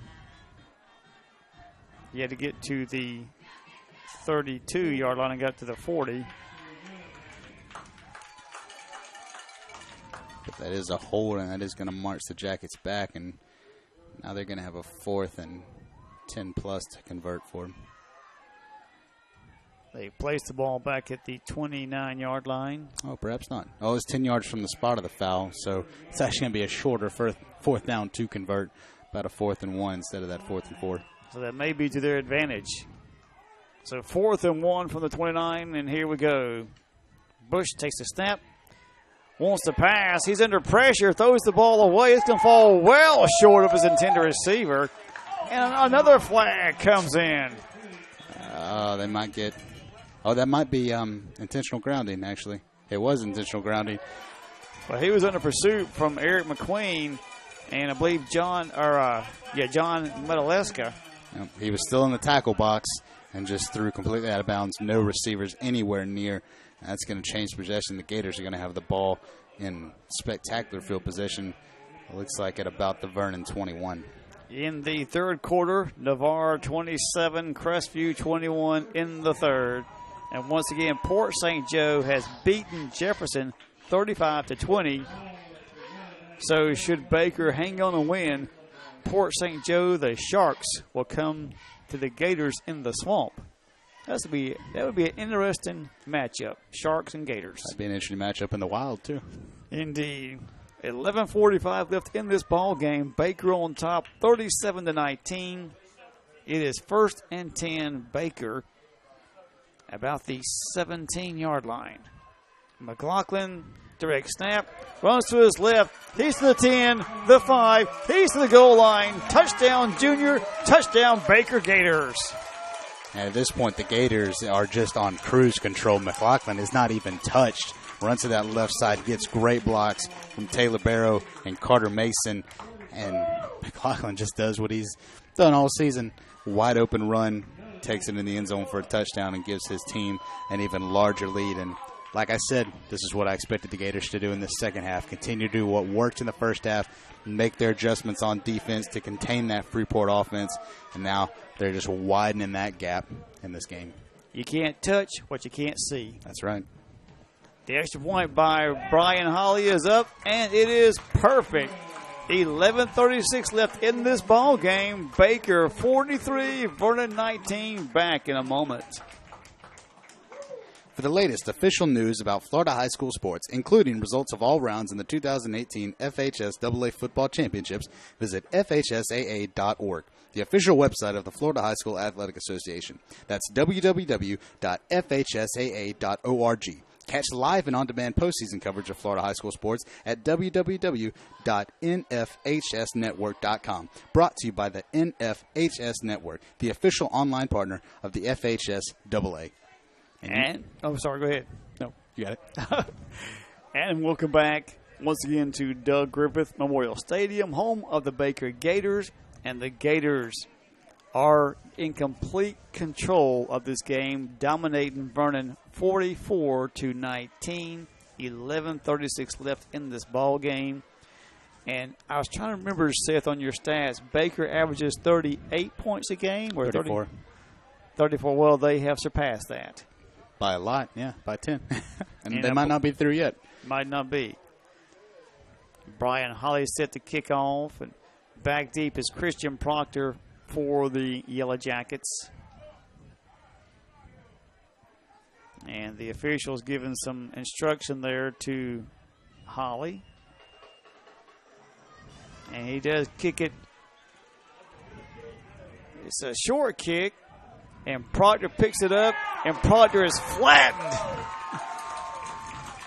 He is flattened. I believe that was Trey Colmetz. Trey Colmetz just hammers Proctor as he tries to pick up the ball and do something with it. And of course, once it goes 10 yards, it's a live ball, so he had to fall on it, pick it up or something, and he pays for it, courtesy of Trey Colmetz. And if you've ever watched a balloon just completely deflate, that's what it looks like for this Vernon team right now. Just all their momentum, all the force that they had just blown out. And now the Gators still playing with some vengeance and ferocity right there. Trey Colmetz just blasts downfield and takes out the return man. And Vernon with terrible field position to start their next drive. And they've changed quarterbacks. That's Keen Neal in the quarterback now. And hands off to Quan Powell, who runs smack dab into that defensive brick wall of the Baker Gators. Adjustments. Halftime adjustments. That's what you're seeing on this defense right now. In the first half, they were just really kind of struck by the lightning bolt that was Quan Powell, and now they are just absolutely dousing that bolt with some serious tackles here, bringing him down for no gains. And make no mistake, Juan Powell is still an outstanding runner, a powerful runner. Absolutely. But this Baker defense, they're pretty good themselves. Oh, yeah. They figured him out. 10:48 to go in the ball game. Baker on top, 44-19. It is second down 11 for the Jackets. Back at their 16 now. Timeout taken by the Jackets. And we'll take it as well back in a moment. You are listening to the 2018 FHS AA Football Class 1A Regional Finals on WTJT 90.1 FM. Milligan Assembly of God is a proud sponsor of Baker Gator football. Our service times are on Sundays at 9:30 for Sunday school, 10:30 for morning worship, and 6 p.m. for Sunday night explosion. Our midweek service is on Wednesday nights starting at 7 p.m., and there's something for every age group of the family. You can connect with us at mag.church, and you can check us out on Facebook. From Pastor Mike White and the congregation of Milligan Assembly of God, we want to say, Go Gators, yeah! And welcome back to Baker High School. After a Yellow Jacket timeout, they are facing second down and 11 from the 16-yard line. 10:43 left in this ball game, and the quarterback is Neal. Excuse me, Bush is back at quarterback. No, it is Neal back at quarterback. Throws the ball, hits his man. That's Proctor. Proctor's to the 30, the 35, the 40. He's across midfield. He's been breaking for a touchdown. He cuts back to the inside. He's to the 15, the 10, the 5. No flags. Touchdown, Vernon Yellow Jackets. And what a pitch and catch from Neal to Proctor. Proctor's running a crossing route across the field. Neal actually has a few seconds and is able to hit Proctor. Well, hang on, there is a flag down again, and it is against the Jackets. Wow. Talk about, man, that just takes the breath out of you when you just scored, about an 84-yard touchdown pass play. Yep. And it was a great play. Unfortunately, that hold is going to negate an absolutely great pitch and catch and a great run after catch by Proctor. He takes it up the sideline, makes a little cut back inside, and strolls into the end zone. But it's all for naught as a result of that holding call. And that's unfortunate for Vernon. Well, that's a sucker punch, okay, all right. But, man, I would hate to be the offensive lineman that was called for that holding play, especially when it nullifies an 85-yard touchdown pass. Oh, but, yeah, that is King Neal back or at quarterback now in for Devion Bush. Nonetheless, it is second down and 16 for the Jackets. Ball back about the 8-yard line, looks like. And Neal's got a pretty good arm. Look for them to continue to try to pass downfield a little bit here and attempt to close the gap here in the fourth quarter. So Neal in shotgun. In motion goes Potter. It's a low snap. He picks it up. He's going to tuck the ball away and run for it. And he is brought down hard quickly by Brad Inscore at about the 18-yard line. Brad Inscore put a lick on Neal and drops him like a bad habit right there at the 17-yard line. Yep, Inscore goes low, keeps Neal high, and just puts him on his back. Great stop by Inscore on a kind of a bumbled play there. Neal just having to recover that snap and try to make something out of nothing. Still picks up a few yards and can have a 3rd and 6 now. Yeah, 9:45 to go in the ball game. Baker on top, 44-19. Neal and shotgun, back to pass. Under pressure, throws the ball away, and it's intercepted by the Baker Gators. A bad pass. Well, now they're saying it's incomplete, perhaps. Sounds like, but that was Carter Mason, I believe, that made the questionable interception, but now they're saying incomplete. Apparently so. No.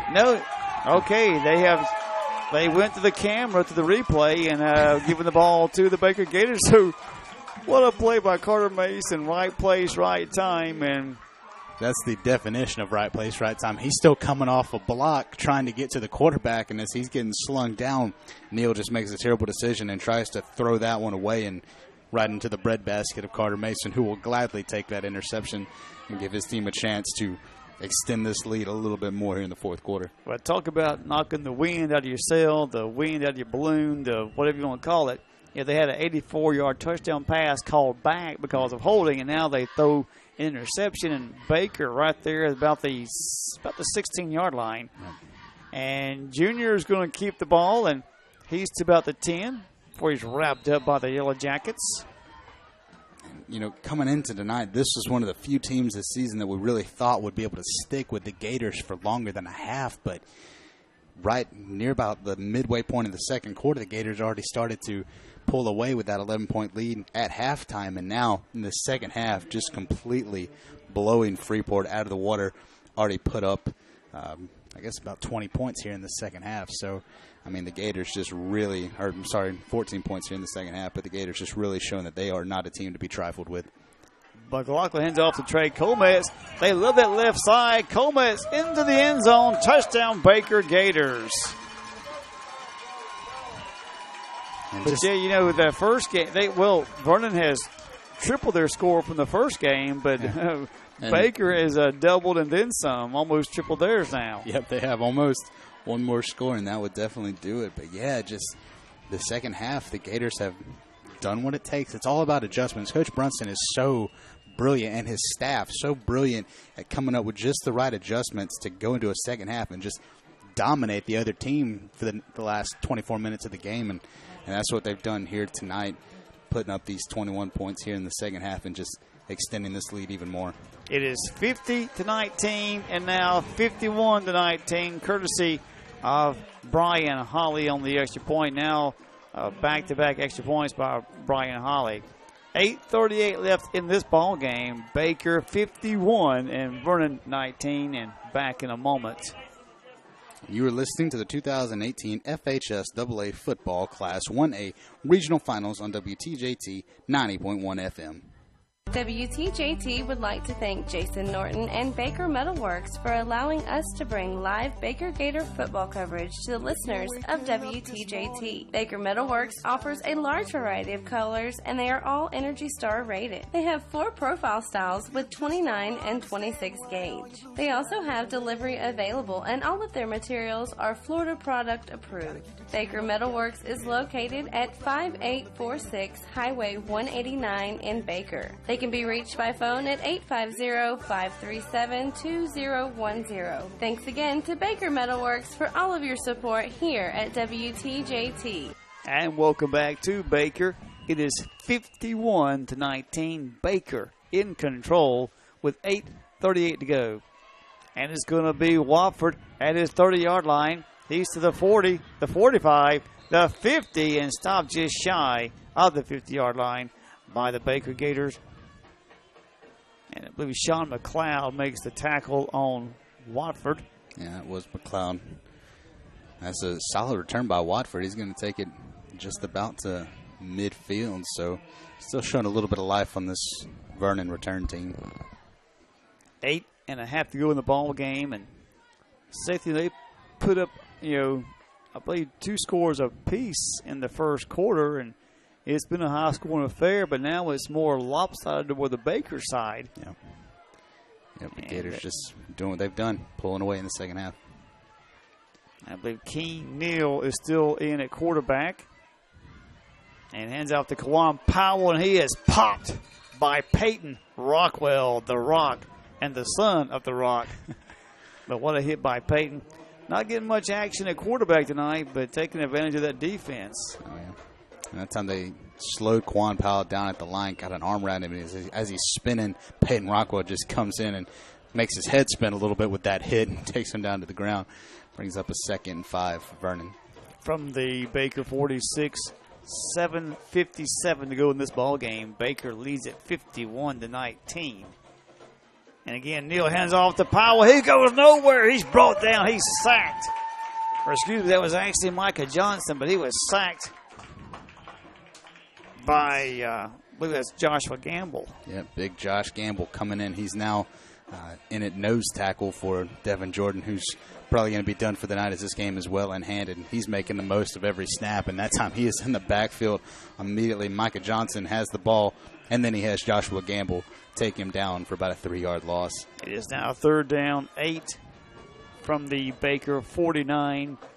7:15 left in this ball game now. Keen Neal replacing Devion Bush at quarterback, and in the backfield again is Johnson. Neal wanting to throw the ball. He's under heavy pressure. He's going to be sacked for a loss. Tackle made. That was Josh Gamble again. Josh Gamble once again. Back-to-back great defensive plays by Joshua Gamble. And Neal is thrown for a loss back to his 46-yard line.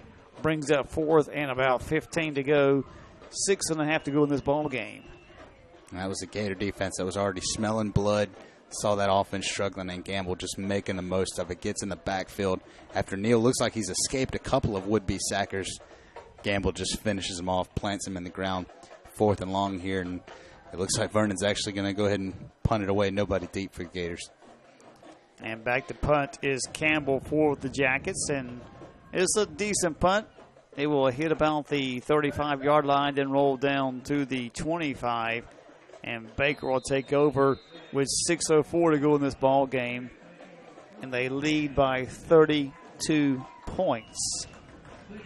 51-19 now. Seth, I'll be honest, when we first saw this game, I was thinking it's going to be another low-scoring like the first game, 19-6. But the first quarter, 4 touchdowns, 2 per team, and it's just been just a runaway now for Baker here in the second half. And it still amazes me. Most of the time you'll see teams score most of their points in the first half and then just kind of hold and cruise the second half. Not Baker. They score so many in the first, they make adjustments and score just as many in the second half. Just about, yeah. 30 in the first half and now 21 here in the second half. And now the backups that are in are just as capable of putting up some points as well. But Coach Brunson always showing sportsmanship, I'm sure, taking his foot off the throttle here, and I'm sure they'll try to, run this clock out as best they can. But, it's still up to the Vernon defense to make a stop. These guys that are playing now for the Gators still want to score, so it's still up to Vernon to try to keep them out of the end zone here halfway through the fourth quarter. And handoff goes to, I believe that's Matalaska. Yeah. And he is just swarmed by the Jacket defense, and he does pick up about 4 yards, looks like 4 or 5 out to the 29. 2nd down and 5. But yeah, you make a good point. These kids that play second string, they practice just as hard, and they want to show their parents and friends and family up here in the stands what they can do. 5.5 to go in the ball game. 2nd and 5 from the 29-yard line. And again, handoff goes to Matalaska. And again, he is held up, but his forward progress takes him to about the 33-yard line, where he'll be still shy of a first down by a couple of yards, 3rd down and 2. Matalaska, another one of Coach Brunson's great backs, who's also a senior, so they'll be losing him after this year. But on the season, coming into this game, 19 carries for 219 yards and 4 touchdowns. So he's also been a force in the backfield behind McLaughlin and Peoples, but now coming in, getting some touches and helping keep the Gator offense moving. And Garrett Mitchum comes in at fullback. Peyton Rockwell quarterback, and again the pitch goes to Matalaska. Now all of a sudden, I believe that's Garrett Mitchum that winds up with the ball, and he's out across the midfield to about the 46-yard line. Yeah, I guess Matalaska was stripped of the ball, and great awareness by Garrett Mitchum to pick that up and take it downfield, pick up the first down. He is tackled at the 49 of Vernon. Thought there was a flag back there in the backfield, unless that's somebody's towel. That does look like a flag. That is a flag. They're waving it off. May just fell out of his pocket. And that happens, I'm sure. But anyway, great awareness and a great run by Garrett Mitchum. picks up the first down and then some as he's across midfield to the Vernon 49. 4:32 left in the ball game. Baker 51, Vernon 19. Peyton Rockwell in at quarterback now. He's in the shotgun formation as Gary Mitchum and Maleska in the backfield. And it's Maleska on the carry. Gets to the 41-yard line. Or correction, that was Joe Brunson. I'm sorry, that was Joe Brunson on the carry.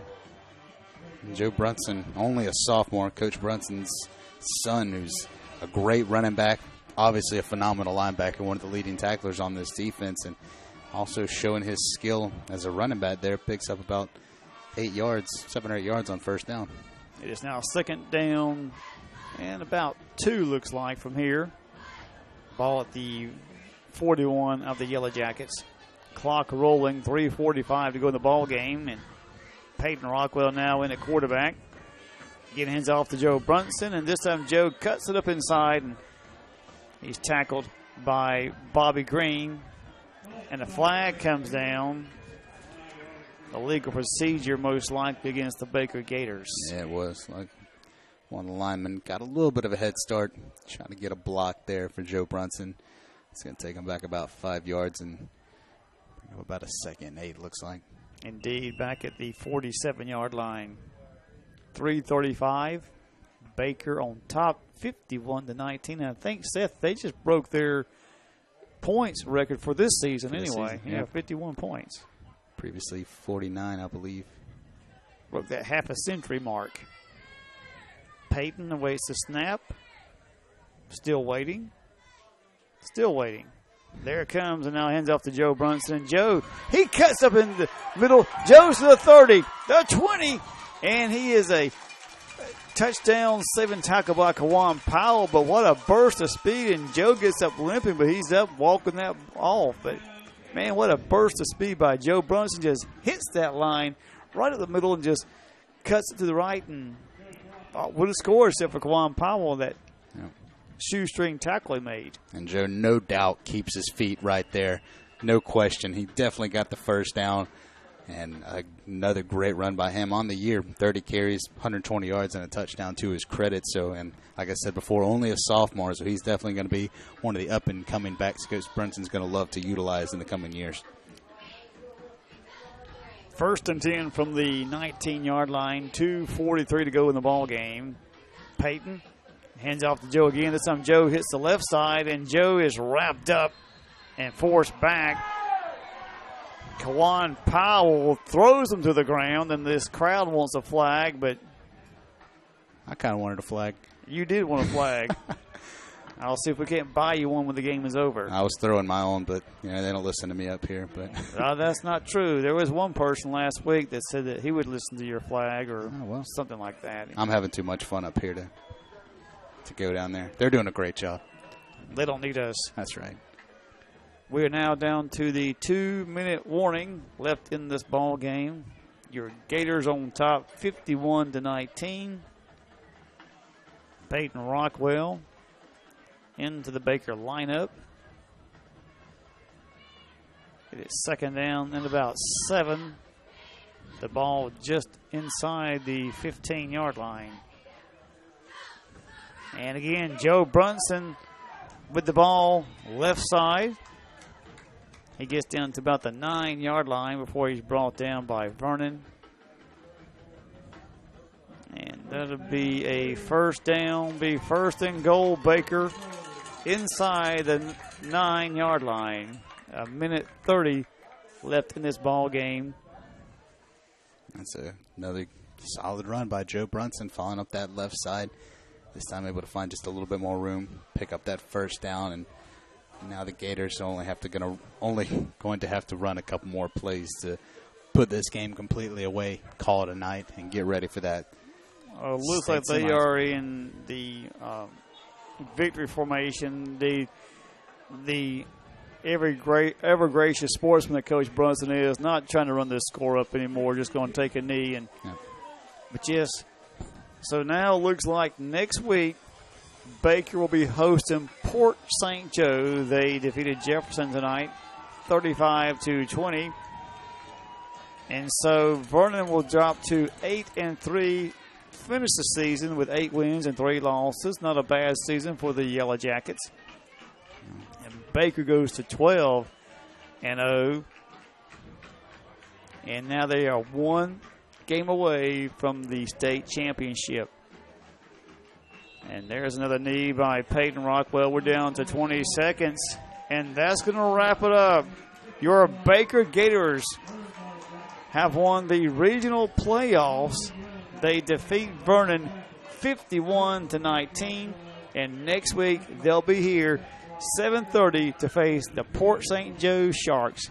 So the Gators and the Sharks in the swamp should be a good one, Seth. Yeah, I agree. Well, what's your final thoughts, your takeaway from this game tonight? Well, honestly, I think one of the turning points was, coming in from halftime, Vernon was getting the ball. They have that 4th down chance. It's 4th and literal inches. And instead of just letting the quarterback dive right up from under center, they run from the shotgun, lose that. Baker takes over possession at about Vernon's 21, and then they use that possession to score, and that's when things just started falling apart. Vernon was not able to convert any more 4th downs. Actually, they had 2 back-to-back more 4th down conversions that were completely stopped by the Gators, and the Gators used each of those possessions to put up points. So in the second half, they shut them out 21-0. I mean, that's about as good a second half as you can ask for from a Gator team that is just known for their halftime adjustments. So the Gators did everything they had to do to win, and Vernon just could not compensate for the strength and the potency of this Gator team. And so I'm thinking next week against Port St. Joe is just going to be an absolutely phenomenal game to watch. Very much looking forward to being here in the swamp for the Gators versus the Sharks. Indeed. Now, I've not seen or heard much about Port St. Joe. I know traditionally they are a powerhouse team, one of the best teams in the state in this class. And, of course, to get as far as they have, they got to be pretty good anyway. For sure. So looking forward to that. Well, that's going to wrap it up for us here. Thanks so much. We got one more thing to do, right? Yeah. Okay, go ahead. All right, football fans, the best games are yet to be played. Make plans to attend the 2018 Florida High School Football State Championship Games hosted by the Central Florida Sports Commission. The intense action takes place at Camping World Stadium in Orlando, December 6th through the 8th. Tickets start as low as $12. Come out and watch the best in Florida high school football play. Visit the FHSAA website at fhsaa.org for more information. And that's going to wrap it up for us here for WTJT and on JockJive.com. For Seth Forehand, I'm Mark Forehand.